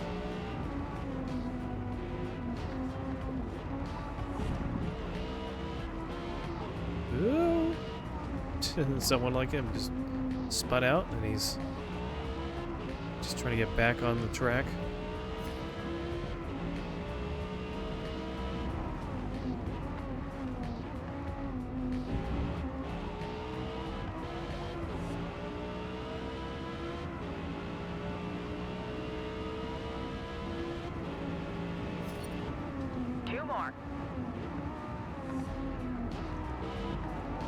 Well, at least we got one lap in.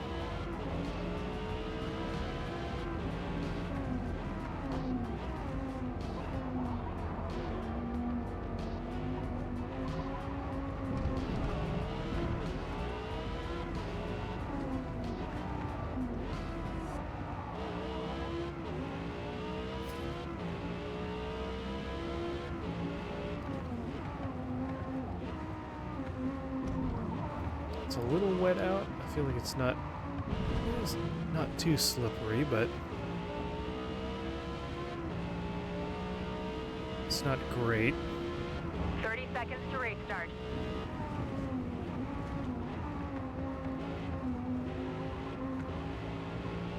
Yeah, we'll get close to the finish line, but I don't think we'll get a second lap in there.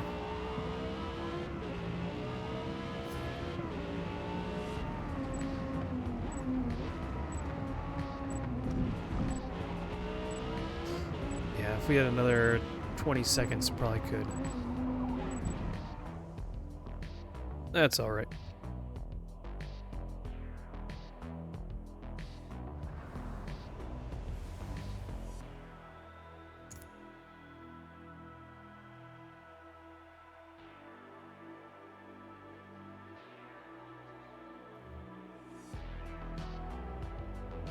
Ooh, oh man, this person is driven a lot.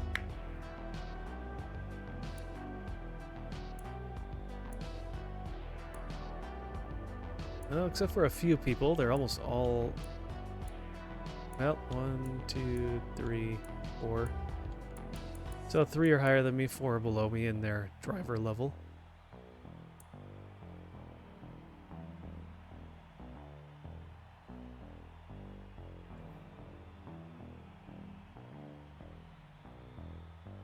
I don't know how many laps it is for the race. I didn't look at it, so hopefully it's not too long.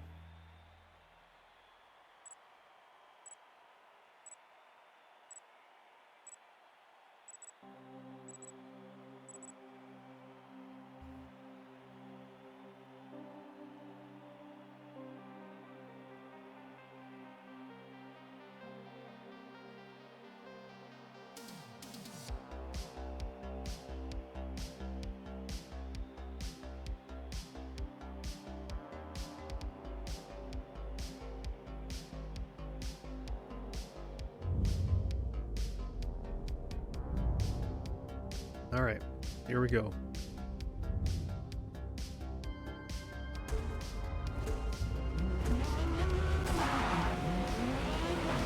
Whoop.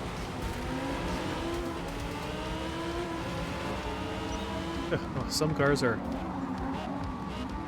ready to go and some are not. Some racers know what they're doing and some don't. Oh shoot, that's like me.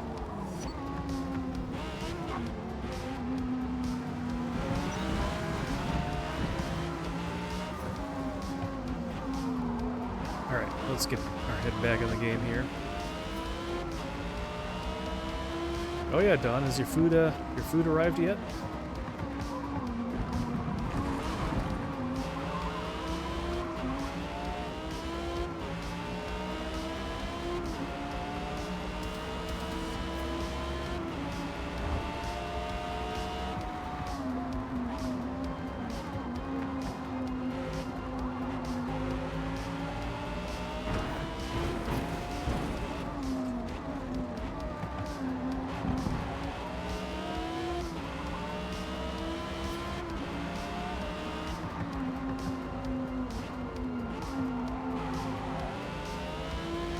Ah, nice. Your food finally arrived?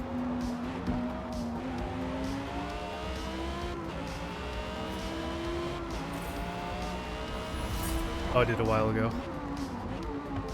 That's good. It's gonna have to be a ritual. Whenever you tune in when I'm playing this game, you're gonna have to order Chick-fil-A.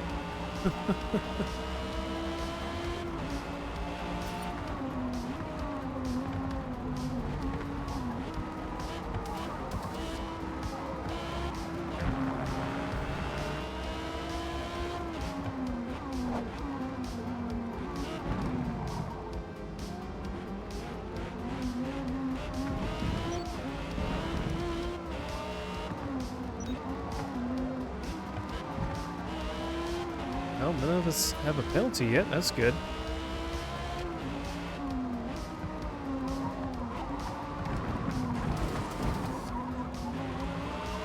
Still kind of hanging around that half a second to second and a half-ish distance with this guy. The other guy in first is slowly pulling ahead.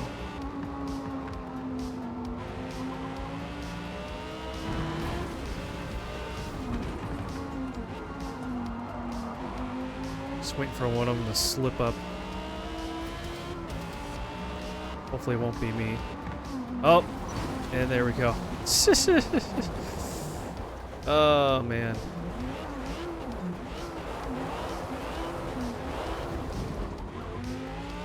Well, the other guys are way out. I think a couple of them just dropped off. Hey, I get third place again. Yay. Ooh, chocolate milk. Nice. That stuff's good.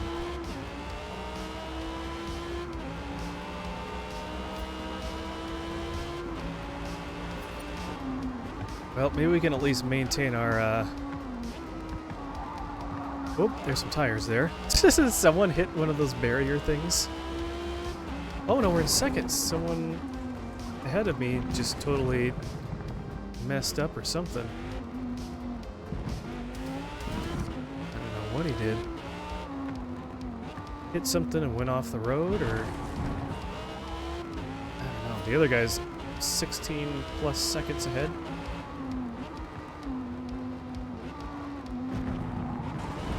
Okay, how many 11 laps. Oh boy. We're in for the long haul here.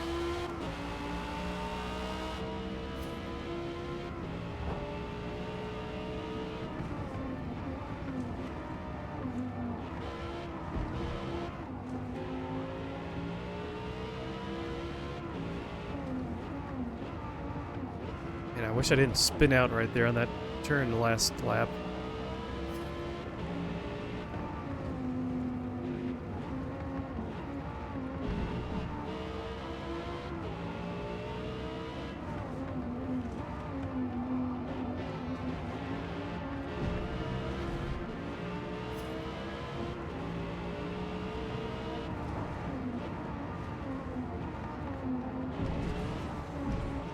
Very quiet inside the car. A lot of the engine noise is gone.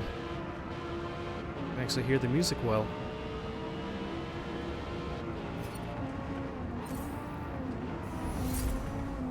Oh, there's someone doing something.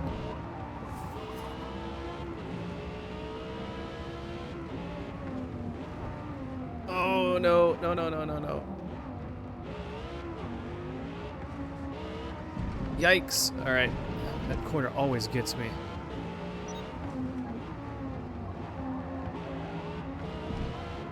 I'm probably just really driving the car behind me crazy. He's like right there. Alright, I'm just gonna let him go. He deserves to be in second place. I'm just going all over the track.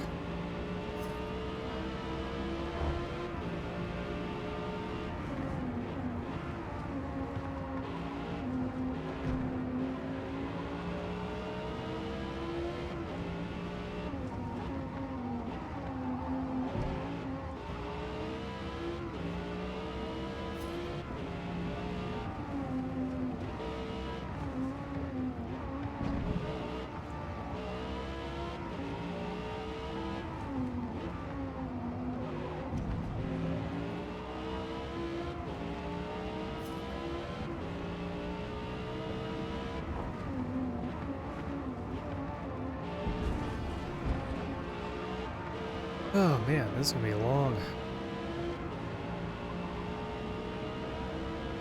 Is that other car just like spinning around over here still, or did he? Nope, that's good. This corner always gets me.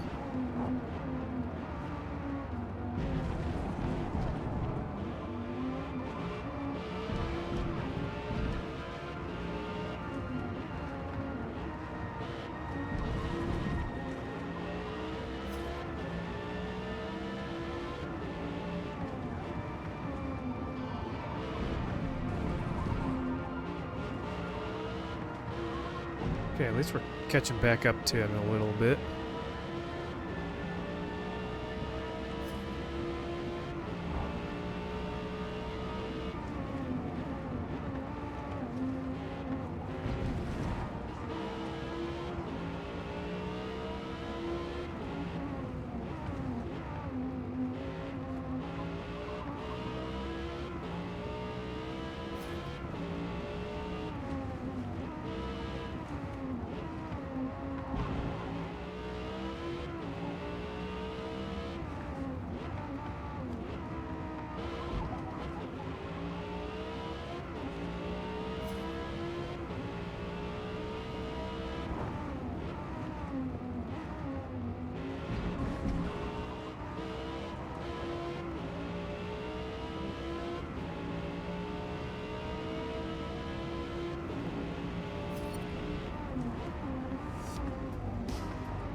Oh, slide.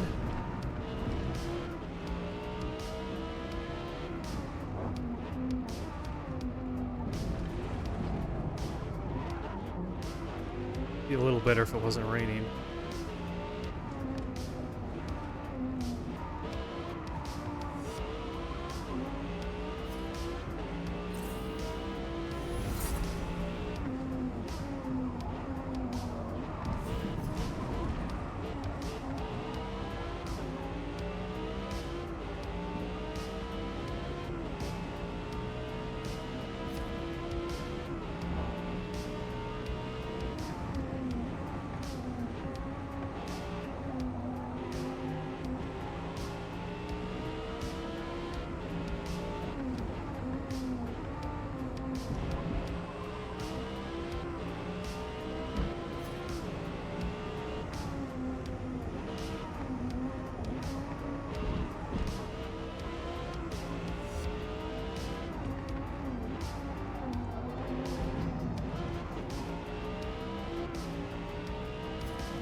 Oh! Hey, Book! Hey, Raiders! How did the stream go?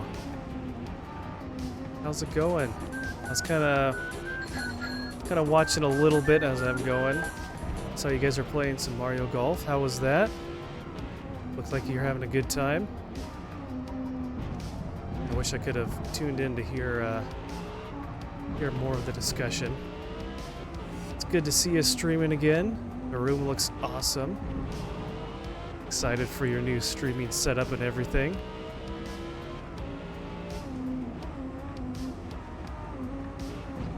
Welcome everyone else. Thanks for raiding over here. We're playing some Forza Motorsport on Xbox. Playing online right now against some other real people.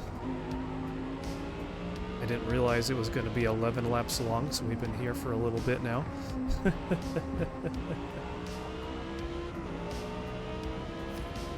How's it going, Rudy? So I see that you're able to get your capture card and everything working then. So that's good.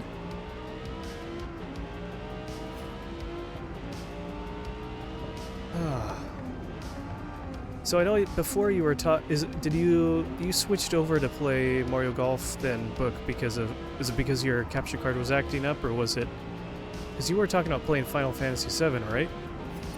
Previously.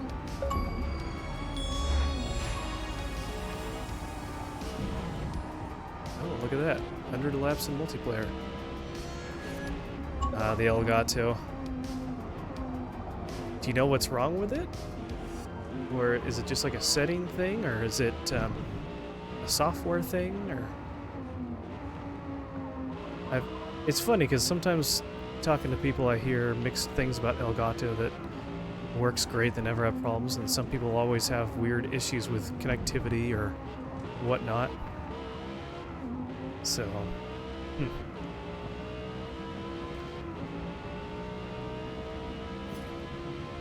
well, hopefully you can get that figured out soon.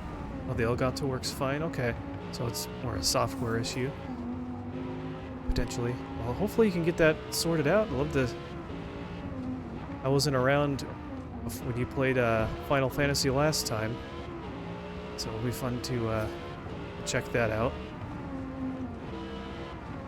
I don't have a PlayStation, so this will be the only way that I can really enjoy it, is through other people's playing.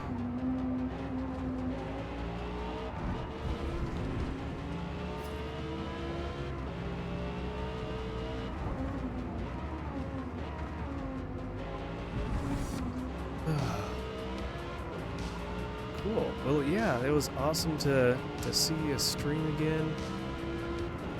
And I bet that 2 weeks, in retrospect, both seemed like it went by fast because of all your moving, as well as just being super slow because you weren't able to stream for 2 weeks. Whoop, there we go. What is this guy doing? Some of these people are just all over the place.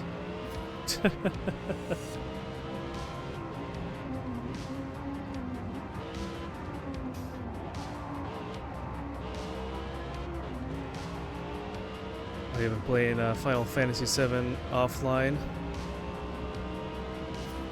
Nice. So what do you think of the that new PlayStation 5 and the the 30th anniversary color scheme that they have? Looks pretty cool. I heard that the pre-orders for that thing were just ridiculous. But, oh, another person. This is someone else that was behind me somewhere, I don't know.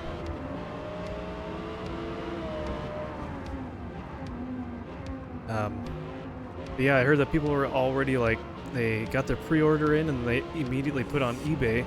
And apparently eBay has some rules against being able to do that. So there was someone I saw on Twitter that was like, yeah, I spend my days, or spend some of my time going through and reporting them to, and then they get their listing taken down off of eBay because it's against their terms and conditions or whatever for listing future products or something like that. Thought that was pretty funny because what was it? I know they're not realistic, but one of them was listing for like $32,000 or some insane amount. I mean, I can understand people are marking it up like, you know, 200% or something like that, which is still mind-boggling that people would actually spend money on something like that. But yeah, man, that is crazy. I mean, it looks pretty cool, but gosh, I mean, even the Pro was already expensive on its own, let alone being a limited edition color scheme.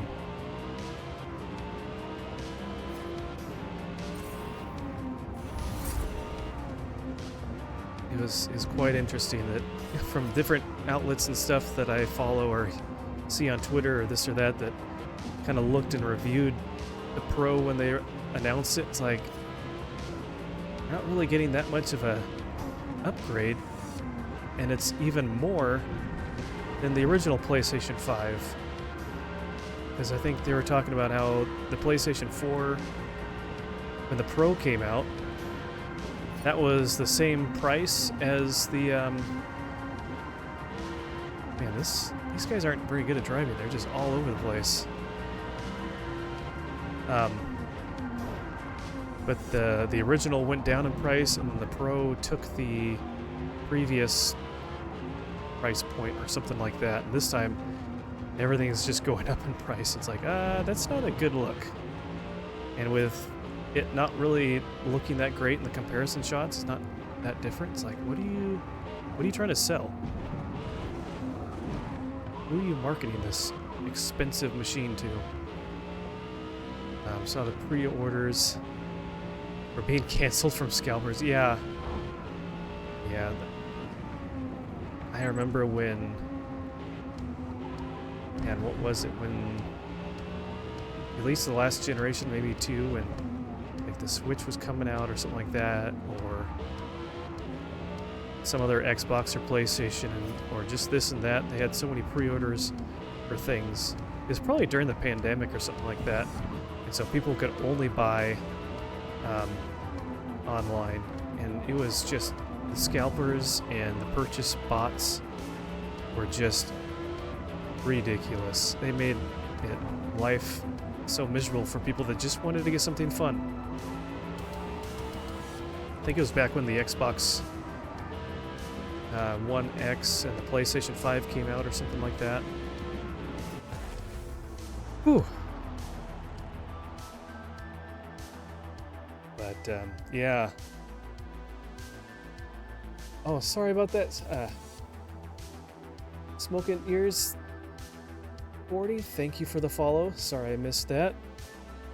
I was just glued to my racing so I wouldn't miss a turn and run into a wall or something. Thank you for the follow. I appreciate that. As well as everyone that came over for the raid. Hope you enjoyed Book's stream.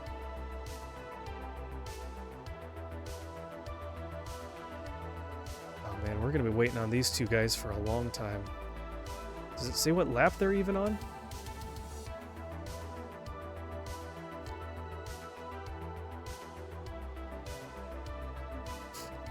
Who knows?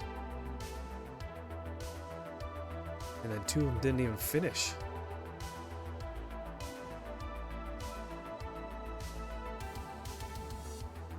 I don't really understand that from some of these people that show that they've, you know, driven Good work today. quite a bit We finished in game. P3. They're just like sliding off the course, and they're not even not even keeping up that much.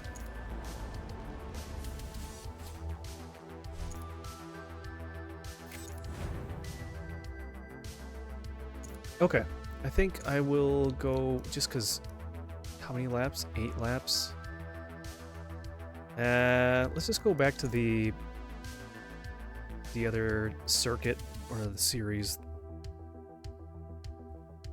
Obviously, you have to wait a long time for the next one to start. Okay, let's go back to career. So just before you guys jumped on, we finished up the mid-engine muscle and the mid-engine legends. So we have the mid-engine monsters and miracles before the showcase for this whole tour. So let's jump into this one. And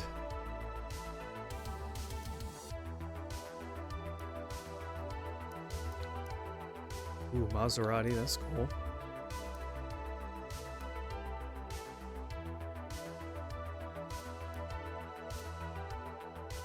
You know, we got the money. Let's go with the Maserati.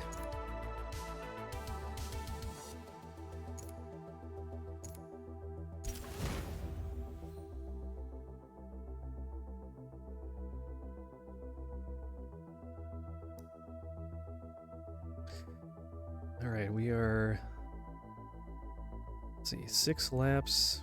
Still got practice. Silverstone Racing Circuit. Nice.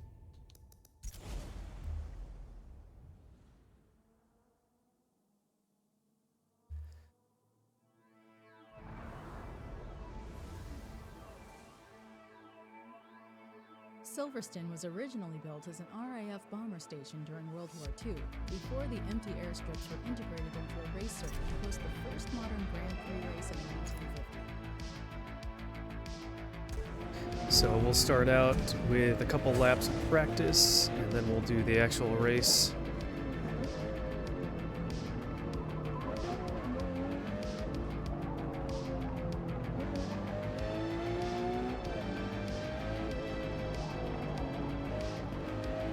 You can pop out to the third-person view. So you can see the car in action.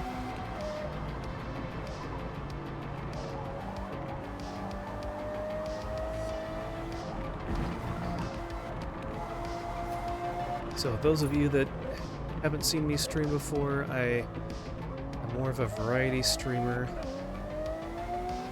Kind of bounce between playing some reoccurring games as well as playing through other games, including a lot of retro. Tuesdays I play Roller Coaster Tycoon, typically. Not this week, because I'm going to be busy tomorrow. Some of our friends just moved into a new house, and they're having a little party with some of their friends and invited us along for dinner and stuff at their place. So looking forward to seeing their new place. So I will not be around tomorrow evening. So most likely Wednesday we'll play some Roller Coaster Tycoon. And was it Sunday? Yeah, Sunday. No, Sunday was yesterday. Saturday, we started a new series playing Metroid Prime Remastered. So we'll, whoops, that's a little fast. So we'll get back into that.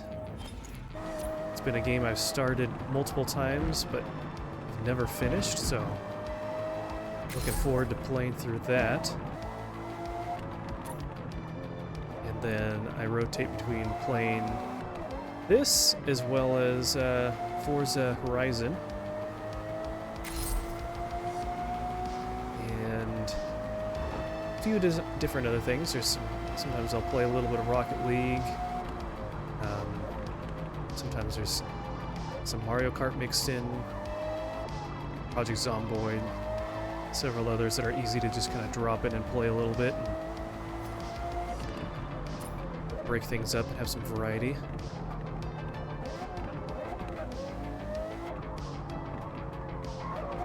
And if any of you have those multiplayer games as well and would like to play along, I'm typically open to playing with viewers as well. Done that before with this game a little bit.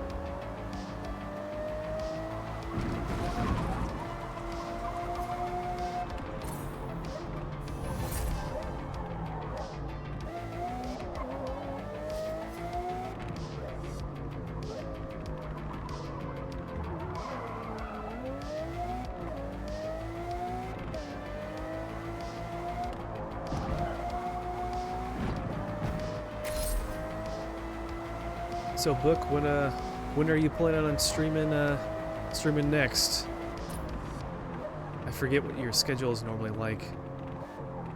Do you have a schedule in mind, really, or do you kind of just pick any day that you may be free? I forget. With having you off for 2 weeks, I forget what your schedule is kind of like. And do you know what you're gonna play next?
I guess kind of going back to our conversation about the PlayStation 5 and just all those different versions of consoles and different color palettes and all that, and looking at some of the prices for things back in the day. If I wish I could go back and pick something like that up. I guess what I'm thinking about is they really didn't have that many color options on things until you got to, I don't know what generation number it is, maybe 4 or 5, but the N64. I remember all those fantastic see-through shells that they had. The 64 that I got as a kid was the common kind of black charcoal gray, non-see-through shell, and by the time the fantastic colors came out, that was pretty close to the end of the life of the system. It wasn't, you know, it's funny, you think of how quick you go between consoles nowadays, and our, you know, the life cycle of a system now is like 7-8 years. Back then, what was it? Oops, I missed the corner there a little bit. So the 64 was released in what, fall of '96? I was in grade school then. Wow. And then the GameCube came out in what, 2001? So I mean, that was what, 5 years? That wasn't very long at all. And so the whoops, wrong button. The fantastic ones must have came out in like what, 99? The last 2 years or so, maybe? I have a feeling this life cycle will be a very long time. Yeah, and that's the thing, it's like, I feel like you don't really need to worry about upgrading your system very much. Nowadays, it's like, to do, like, going between generations in the past, they really seemed like they were big jumps in quality, and graphics, and, you know, the medium that they were on and how big the games could be. I mean, yeah, I mean, you look at the file sizes on some of those older games, they're so small, and then nowadays it's like, if a game is, you know, less than 5 or 10 gigs, it's like, wow, that's a small file size.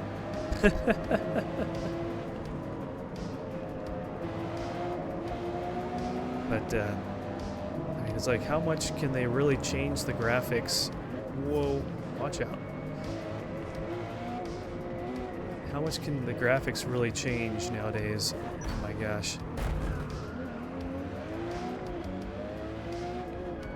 Everything, I mean, I know we probably said that back in the day when we saw, you know, stuff on the Xbox or PlayStation 2. It's like, man, those graphics look great. How can they be any better? But, alright, let's do this view so we can look around us a little more. But yeah, so that generation was 5 years, and then the Xbox, PlayStation 2, GameCube era, that was kind of similar, I think. They all came out, I think, around the same time. I'm trying to turn it. Only turn so sharply. Jeez. And then you get run into. Thanks, buddy. So the GameCube came out, because that's what I had. It came out in 2001. I think the Xbox did too. And the PlayStation, I think, was close. Maybe a little before. I don't remember. But that was around until 2006, I think. Yeah, because I remember getting the Wii before I graduated high school.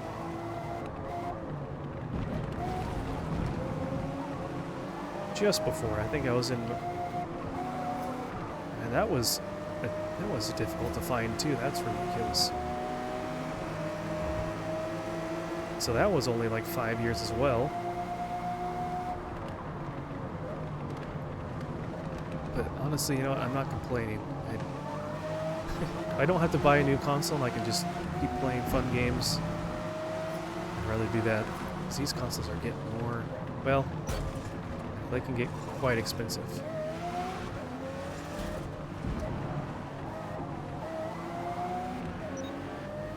And then you add on all these variations. I don't know how people can afford to just collect consoles. I mean, I've seen the people that collect controllers, especially like Xbox. They come up with so many different limited edition controllers and variations and this and that. But like, man, for the Switch, there are so many console variations. I don't know how people collect each and every different one. It's I don't know how they can afford that, especially nowadays.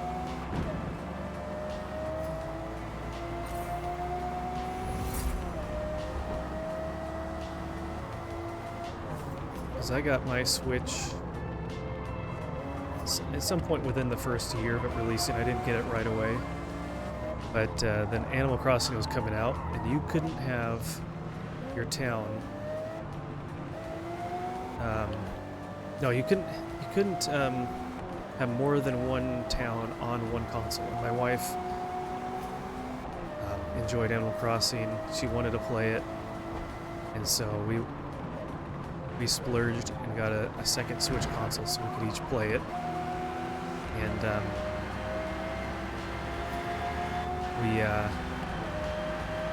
I was fortunately able to get the Animal Crossing Switch. I remember going to Target the morning that came out, and there's several of us lined up. And I think it was in 2020. And so that was around the time of the toilet paper shortage, and I think someone was there to get toilet paper. That was hilarious. What are you in line for? Toilet paper? What are you in line for? A video game console?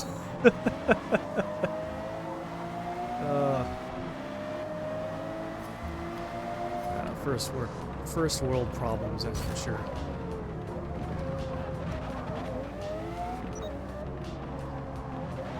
Don't confuse one with the other. Yeah, no kidding. You're so similar. I don't know how you couldn't. They almost costed about the same, right? No, I can't believe it. the shortage. I don't know how much of it was just manufactured back in the day, and just the hype and scarcity and just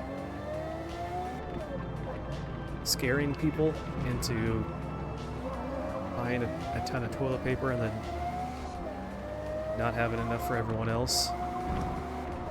Rationing.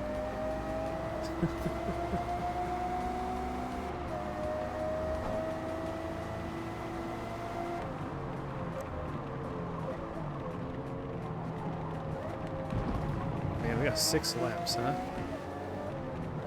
Not even... Whoop. This corner is so tight, and they could turn so sharp. We'll set the halfway point here.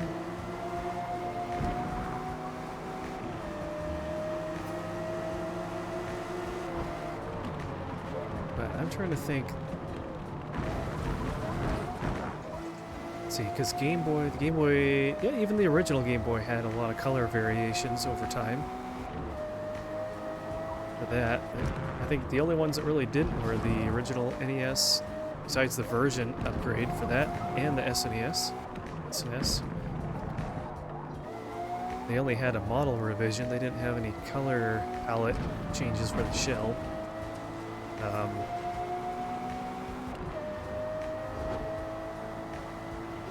And getting like a second console because of the way it looked or its color, that was not a thing back then. At least that I remember.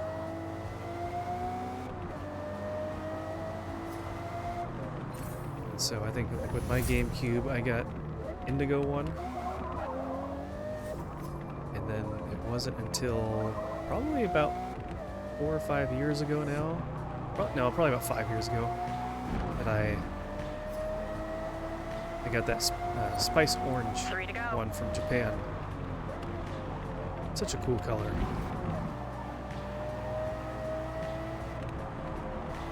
But otherwise, like for the sake of even more recently, or recent times, I don't think I've ever gotten another console just because it's a different design or different color variation.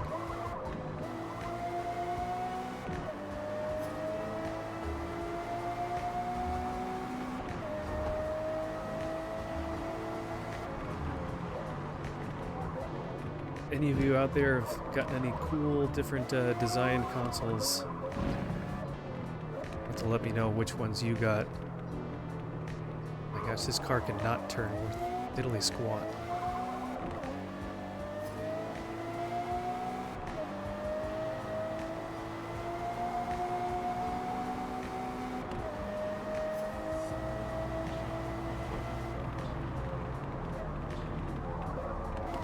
It's always, unless you're someone that can't afford a second copy of one, it's not until you get kind of later on in the life that you can get an interesting console, or if you pick one up secondhand way after the fact of it releasing. I think it was... I wasn't really into, after the Game Boy Advance, so I did get the SP. I had the original Game Boy Advance somewhat early-ish on it in its life cycle, and then I bought an SP. So I mean that's kind of, I mean it's still a model upgrade, not just a color upgrade or color variation.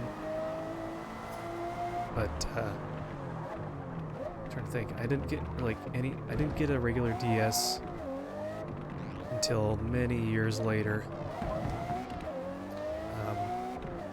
From like OfferUp or something like that, secondhand. So my wife and I, because actually of Animal Crossing New Leaf, we got a 3DS fairly late in its life cycle. We got the Galaxy design, the Galaxy print. It looks really cool actually. It's kind of purpley blue with stars and stuff on it. Let's see, the only cool thing that was different that I got was a purple N64 controller. Yeah, those translucent controllers, those were pretty cool. I had gotten a couple of just the standard color variation ones to play multiplayer and stuff with friends. But I'd gotten those before the Funtastic ones came out, so I never got any of those clear see-through ones. And looking back, at the smoke, I think they call it, the gray see-through Funtastic 64 console and controller, I think that's a pretty cool one. But even now, they come out with custom shells for a lot of these systems that you can just swap out the innards for, especially handhelds. Man, like Game Boys, there's people I watch on YouTube where they show different mods for things. So many mods you can do for the Game Boy Advance and like the DS. Probably more for the Game Boy. But you can do shell swaps. All sorts of interesting things. You can get a new screen that's a little bit clearer and brighter. Might even have a little bit better pixel density. I don't remember.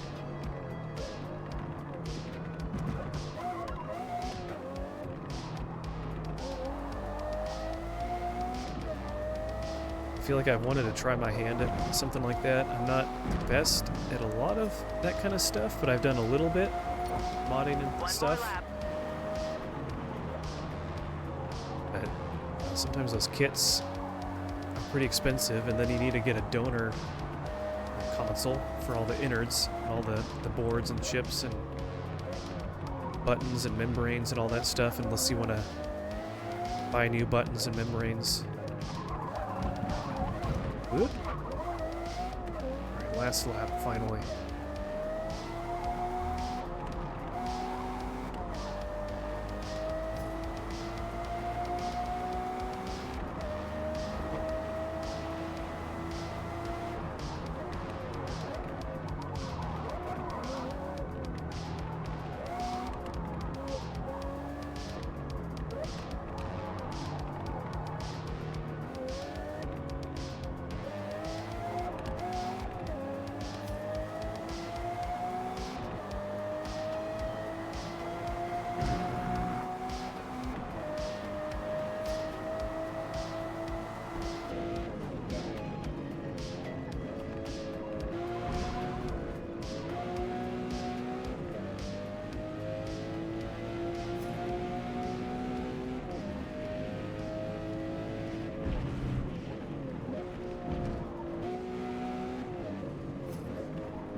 Getting the final stretch here. Hopefully the next few races are not 6 laps long. This is a long one. All right.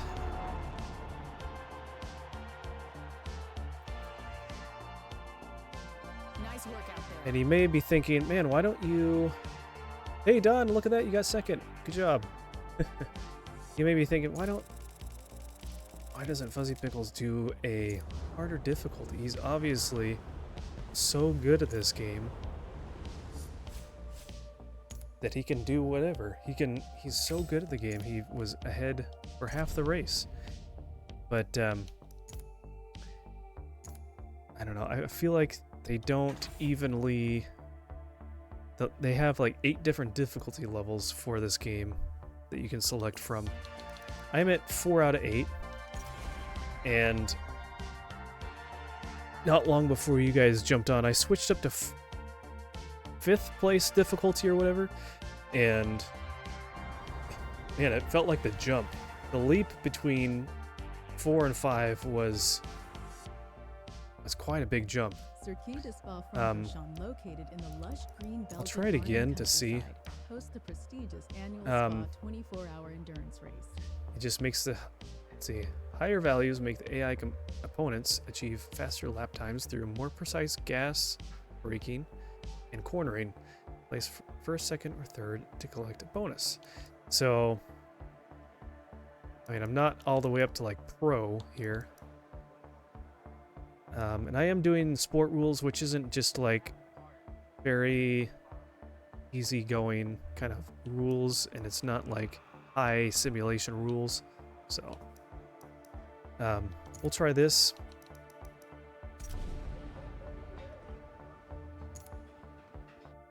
But yeah, I was so when you select your, or go to start a race, you can select your starting position. You probably saw that before we started that last race, and I started at the very end. It gives you kind of an estimated position, like finishing position, based on what starting position you're at. And generally it's not super accurate for me when I'm on the level 4 out of 8 difficulty. I'll start usually at the very end and still be able to make it to the beginning or to the first position. But you can, if it really thinks that you're not even close, it'll give a warning, saying, "Hey, you know, you really don't think you're gonna make it past this point. And when I switched over to the harder difficulty, I was at like position 4 out of 24, and if I went any lower than that, I was getting that warning of like, hey, you're not gonna get past this. And I raced at least the first lap, and I couldn't even get close to the person ahead of me. It was so, and I mean, I do pretty good. I'm not making perfect turns or perfect braking and accelerating through this, but you know, for being only a level 5 difficulty out of 8, it was being pretty difficult for me, so it was quite a spike from 4 to 5.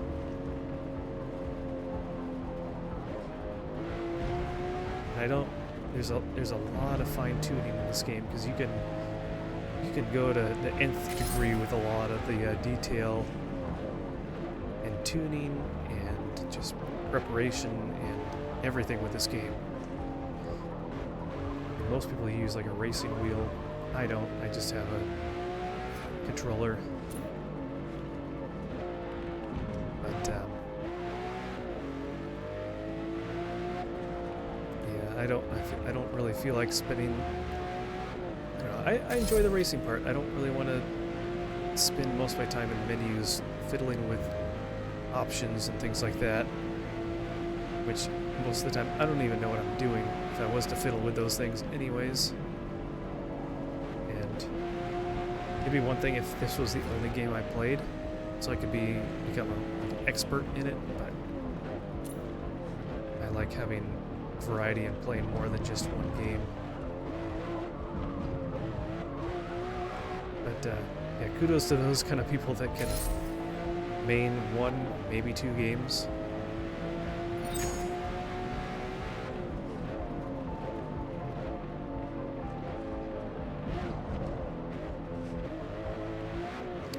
And oh, I totally forgot to do this.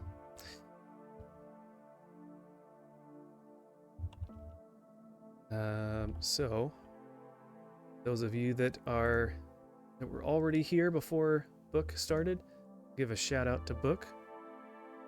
He's an awesome Christian screamer. Yeah, he is a screamer, but he's also a streamer on Twitch. Really enjoy his content and his friendship.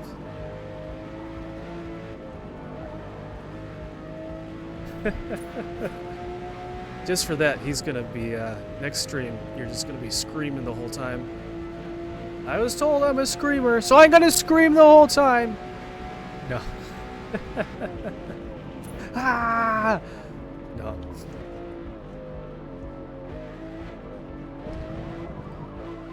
No, he's not like that.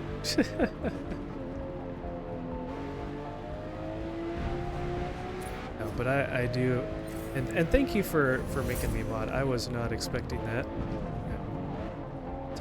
It's a fun thing to be able to do, and but I appreciate all that you do, Book, and thankful for you and your community and inviting me in. I haven't known you for that long, but then again, it almost feels like I have for at least a while.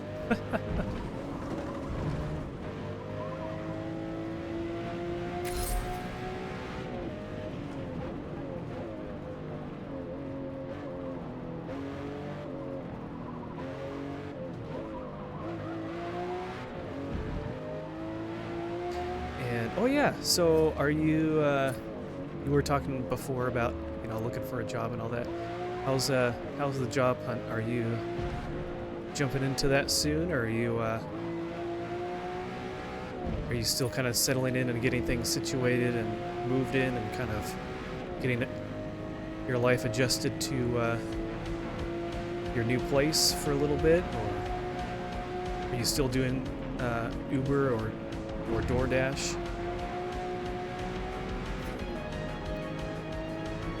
It's been about 2 months. Probably feels like 2 years, and underwater. Is that what you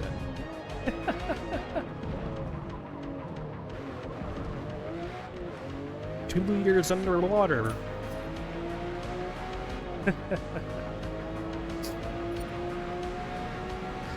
Yeah, it takes a while. I mean, honestly, my wife and I have been in our place now for almost 2 years, and there's still some boxes that we just kind of ignore with some junk in it that we just have not gone through. So don't be like us. Try to actually go through everything and finish that up and just be done with it, and don't let it drag on.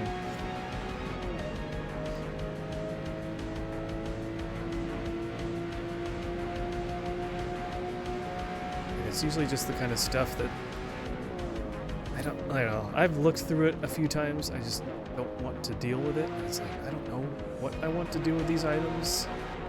They're just kind of things that I would just store somewhere. I don't feel like throwing it away, but I don't really want to keep it.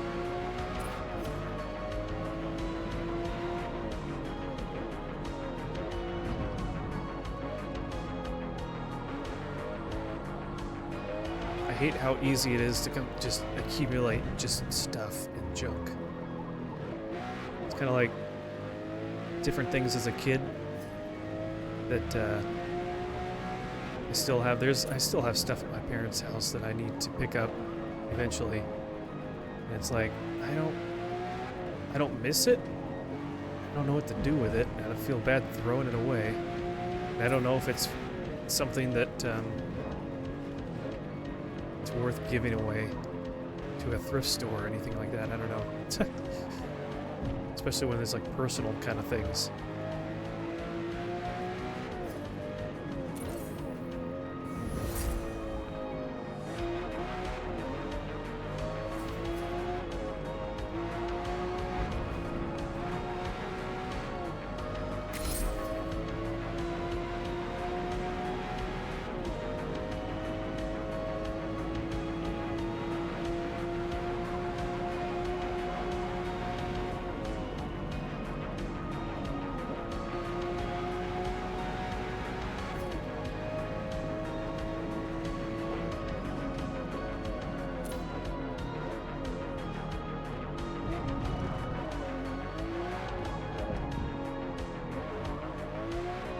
Alright, you heading out? Have a good night. Thank you so much for the raid. I always appreciate that. Thank you so much. I feel bad. I wish I could do that more for you, but being on the West Coast, I'm playing at the end of my day. Everyone else, a lot of the people that I follow, they're already done for the night, so I don't I'm unable to raid them, but every once in a while I stream earlier, so I'll try and do that at some point. But yes, thank you for streaming tonight. Thank you for raiding, and all of you raiders, thank you for sticking around as well and hanging out, and also supporting Book. We appreciate you a lot. But yeah, get some sleep, and I'll catch you. Probably see you in your next stream before I stream, because I'm not playing tomorrow. So yeah, God bless, and I'll be praying for you and the rest of your adjustments of moving in and future job and everything else in between.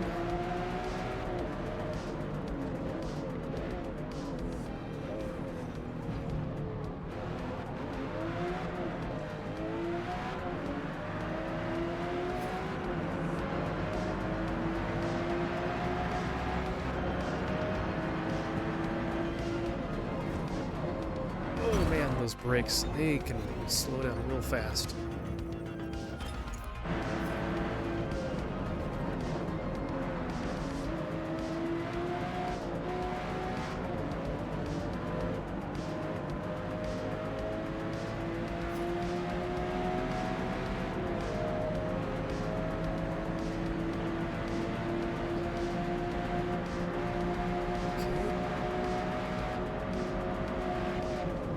Don't push me off the track, please. was a bad corner.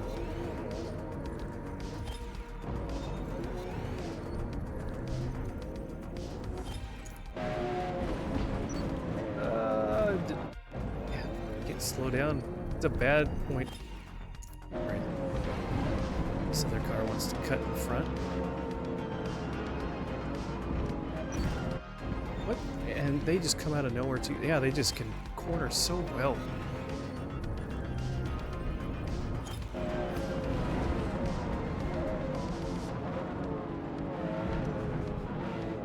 Okay, that was a little bit better.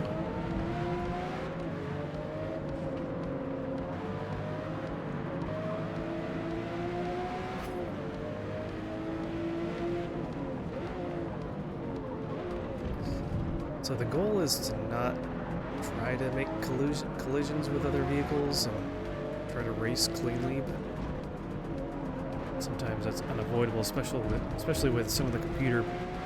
So the way that the any of you that have not played a more recent Forza game is that they have their own kind of AI system, and they model it actually after actual players' driving behaviors. And so all these cars here are based on other players, and it takes their behaviors for their driving. I'm not sure how and what factors in how they do it, if it's just their braking, their turning, their aggressiveness maybe. But that's factored into how their driving is. So they have their own, they call them drivatars. And so, oh, that's bad. Yeah, turn fast. But yeah, they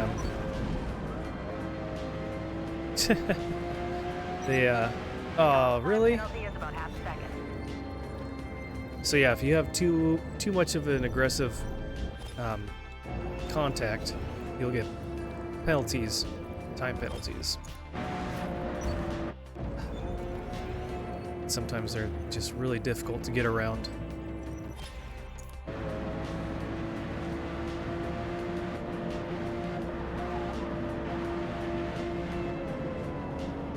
And I can't get past any of these players. Yeah, I went up one difficulty level, and I'm like not making any progress at all. Trying to get around a computer player is so difficult sometimes.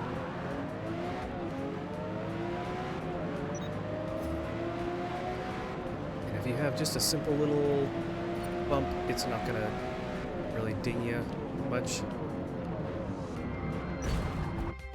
Unless you hit him like that.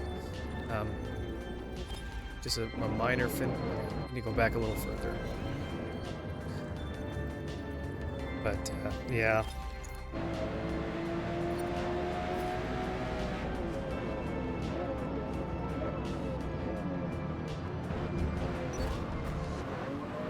Can we get away with that one? Yes. Okay.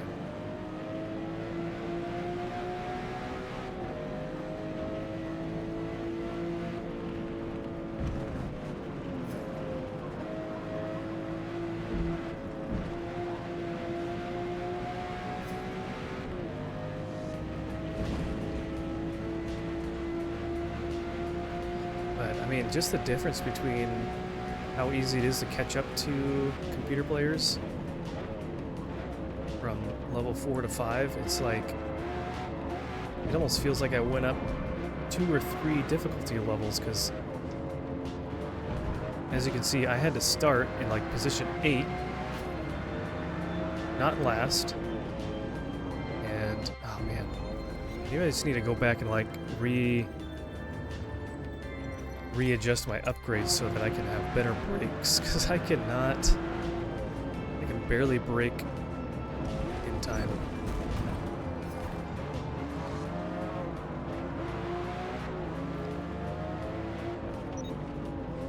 But yeah, it almost feels like I went up like 2 or 3 difficulty levels just for the what you have to do to actually catch up to another player and pass them. It's fairly difficult.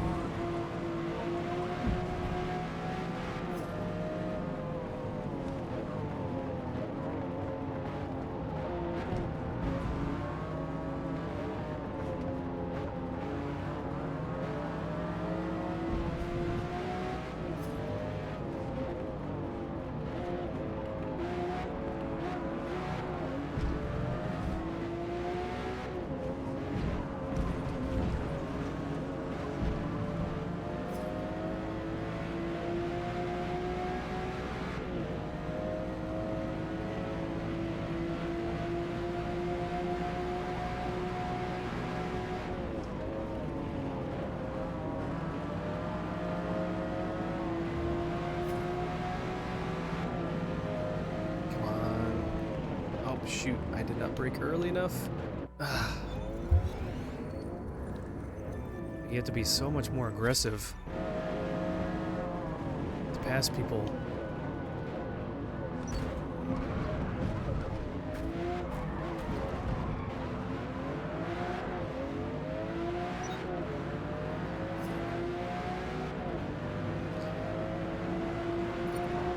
One more. Finish strong.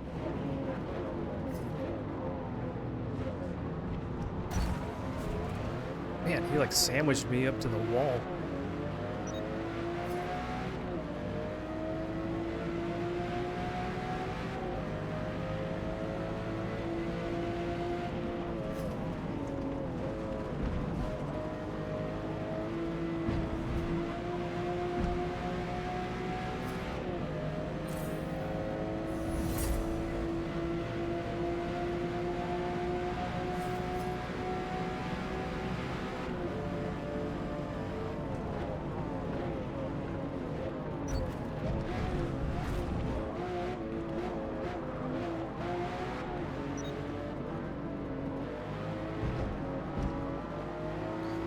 Well, at least we're making progress here. I wish I could pass some of these guys without having any contact with them, but having to resort to a little bit. I think we'll probably go back to difficulty level 4 after this race. I just wish there was a more gradual step up.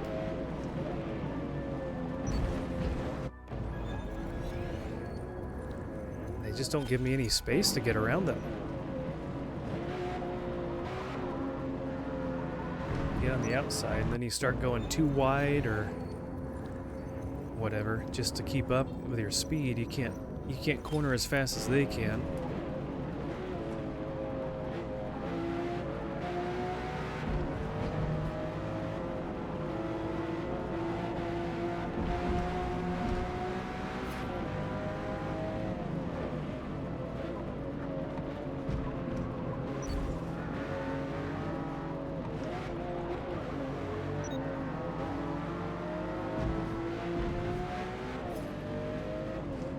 A little late on that break.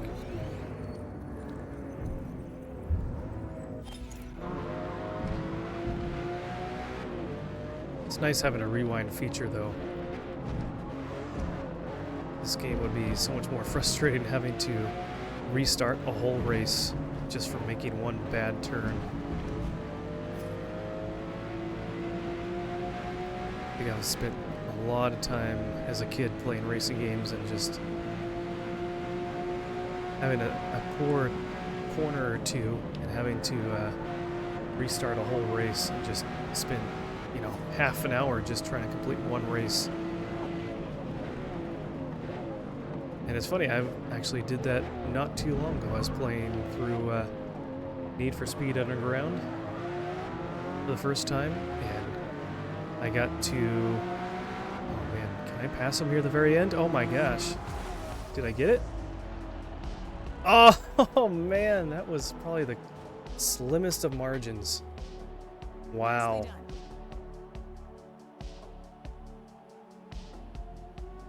Was it 1/10, 100th, 7,000th of a second slower? That is crazy. That's nuts.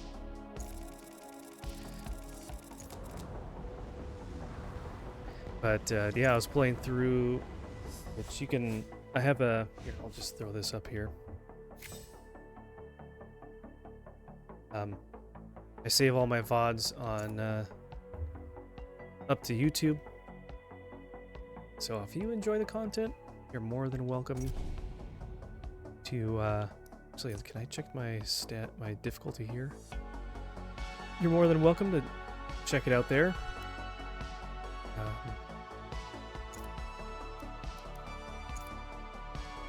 But yeah, so I played through Need for Speed, and I literally got to a point, probably about at least 3/4 of the way through the game,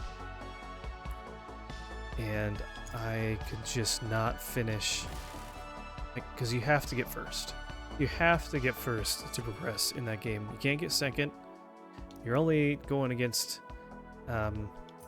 three other computer players, but I could not, for the life of me, win the only available races they had. They only give you like 2 or 3 races to choose from at a time, and then new ones unlock as you finish them.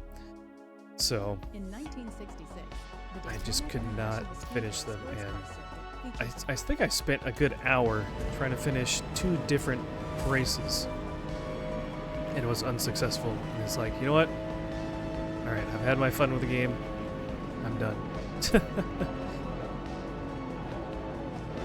It was changing from, hey, this is a challenge, let's see if we can complete it, and moving over to, this is just hard and frustrating in such a way that it's just not fun.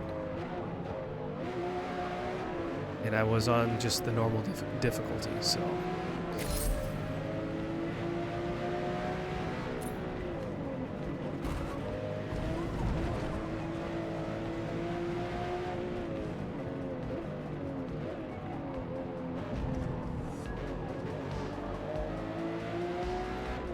thankfully, at least for a game like this, you can change the difficulty mid-game whenever you want.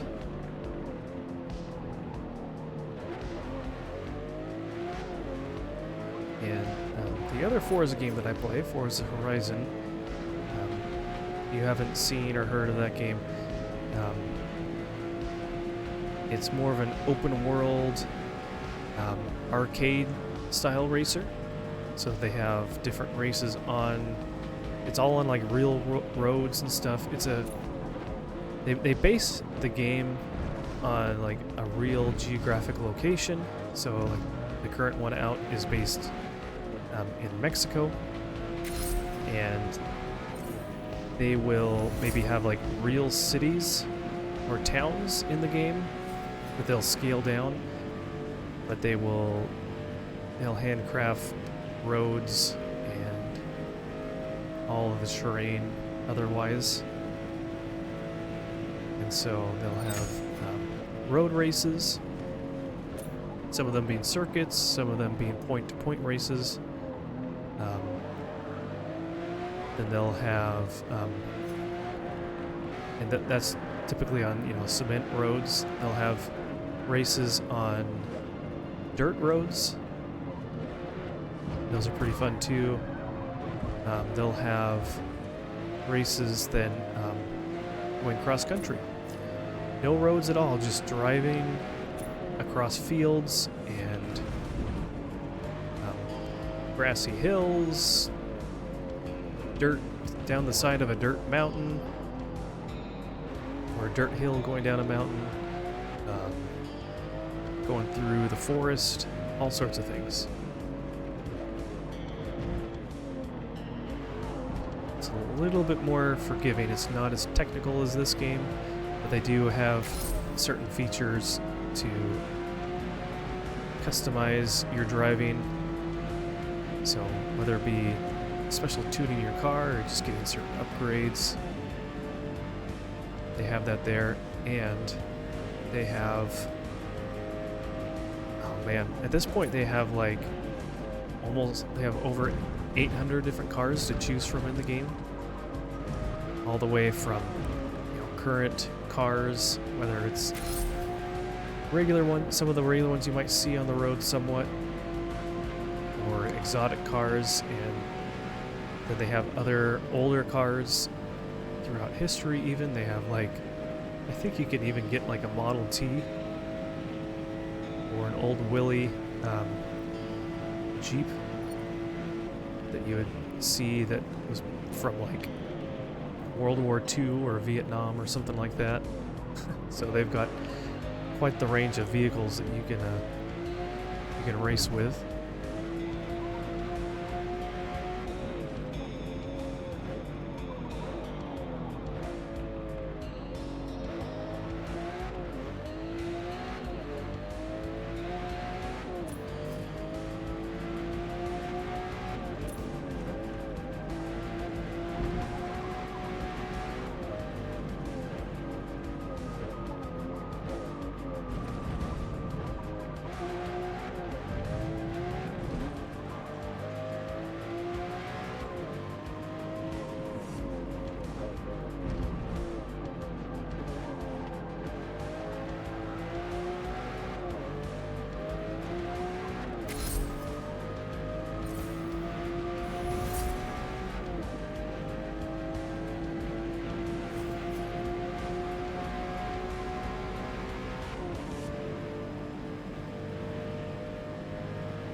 To the end.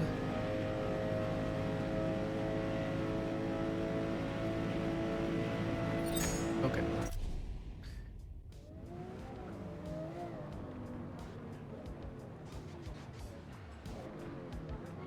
All right, done with practice.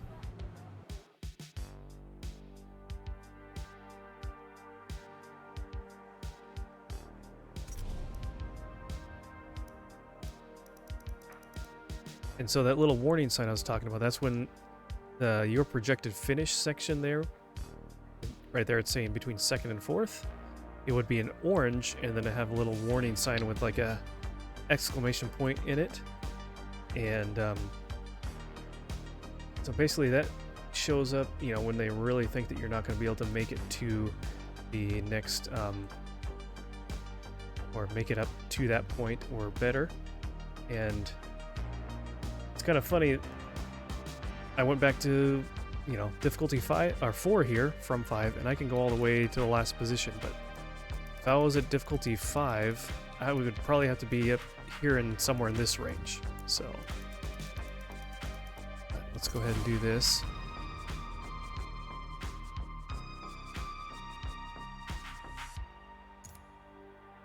And looking at the time, I think this will probably be my last race for tonight.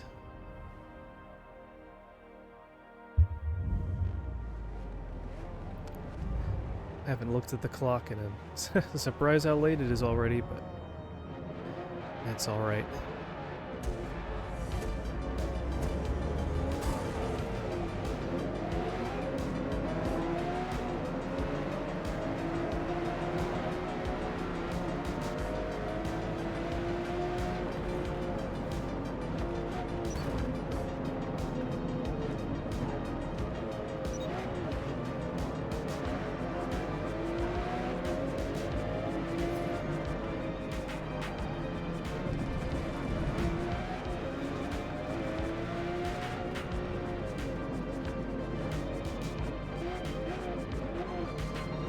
Always quite congested here at the very beginning.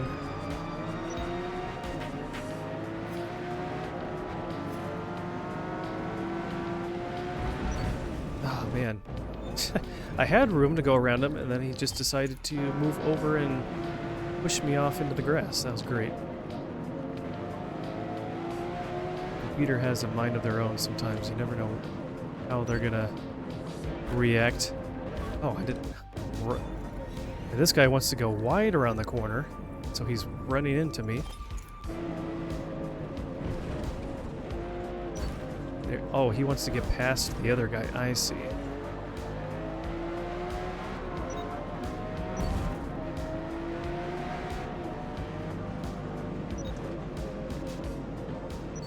Oh, and he's also trying to get back past me again. Okay, I see. Let's, oh my gosh, can you please?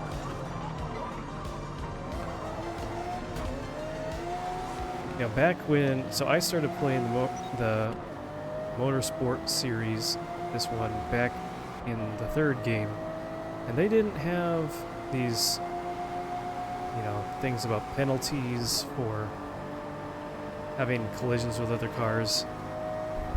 And I actually had a good time when I would get frustrated of kind of clipping the back tail of cars in front of me and spinning them out and having them go off into the grass or something.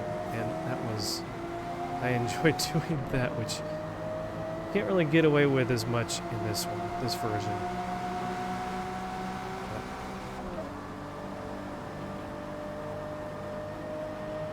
It is kind of nice being able to do something like that, because it's just, the computer can be aggravating.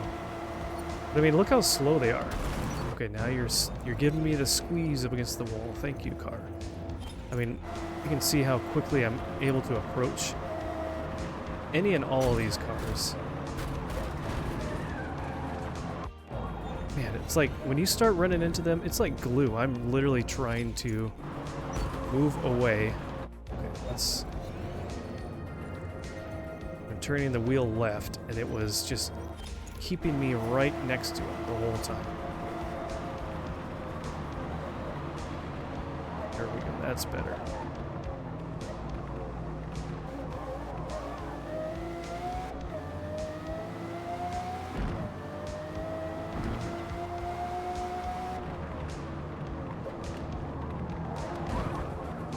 Yep, okay. Oh, that's cool. You can see that ring of fire going in the background.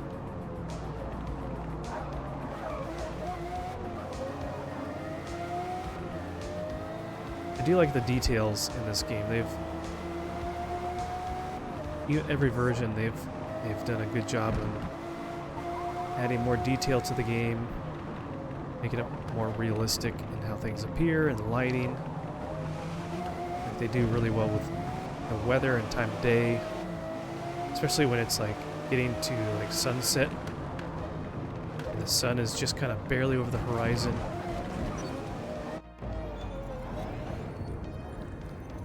Just the way your eyes react to how you see it on screen makes you really think that it's evening, like that sunset.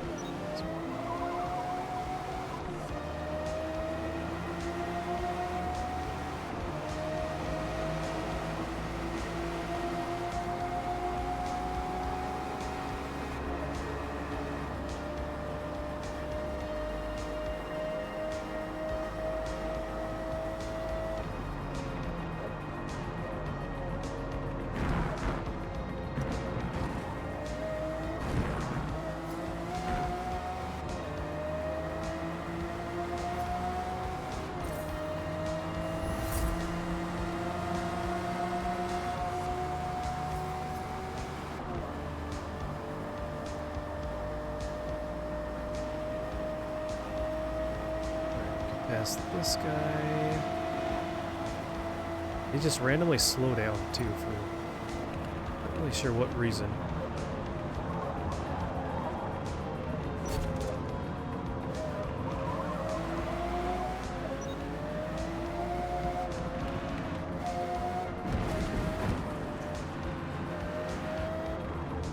Oh, nope.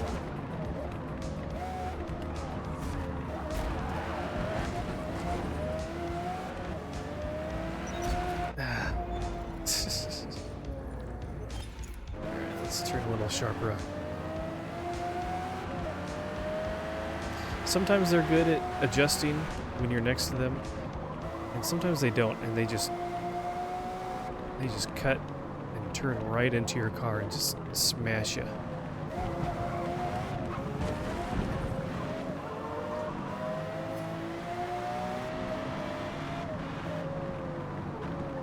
quite figured out a rhyme or reason how they react to your car.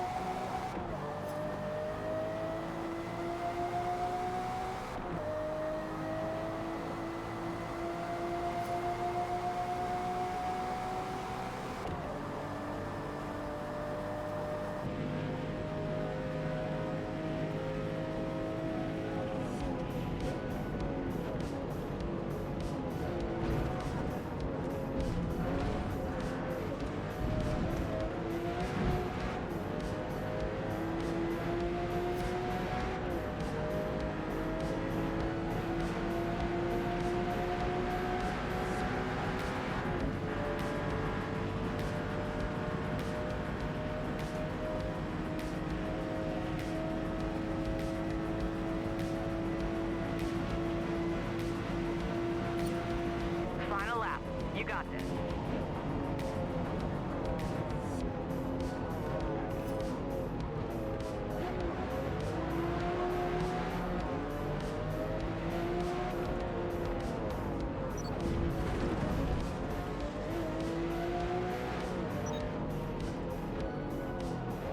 Ooh, a little too fast.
Ooh, that was close.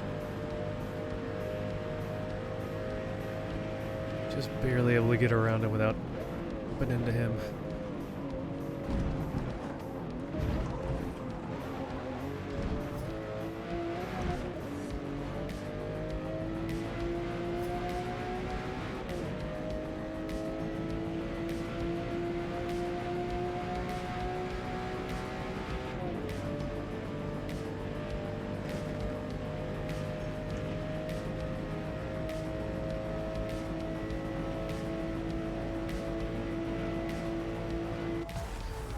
All right.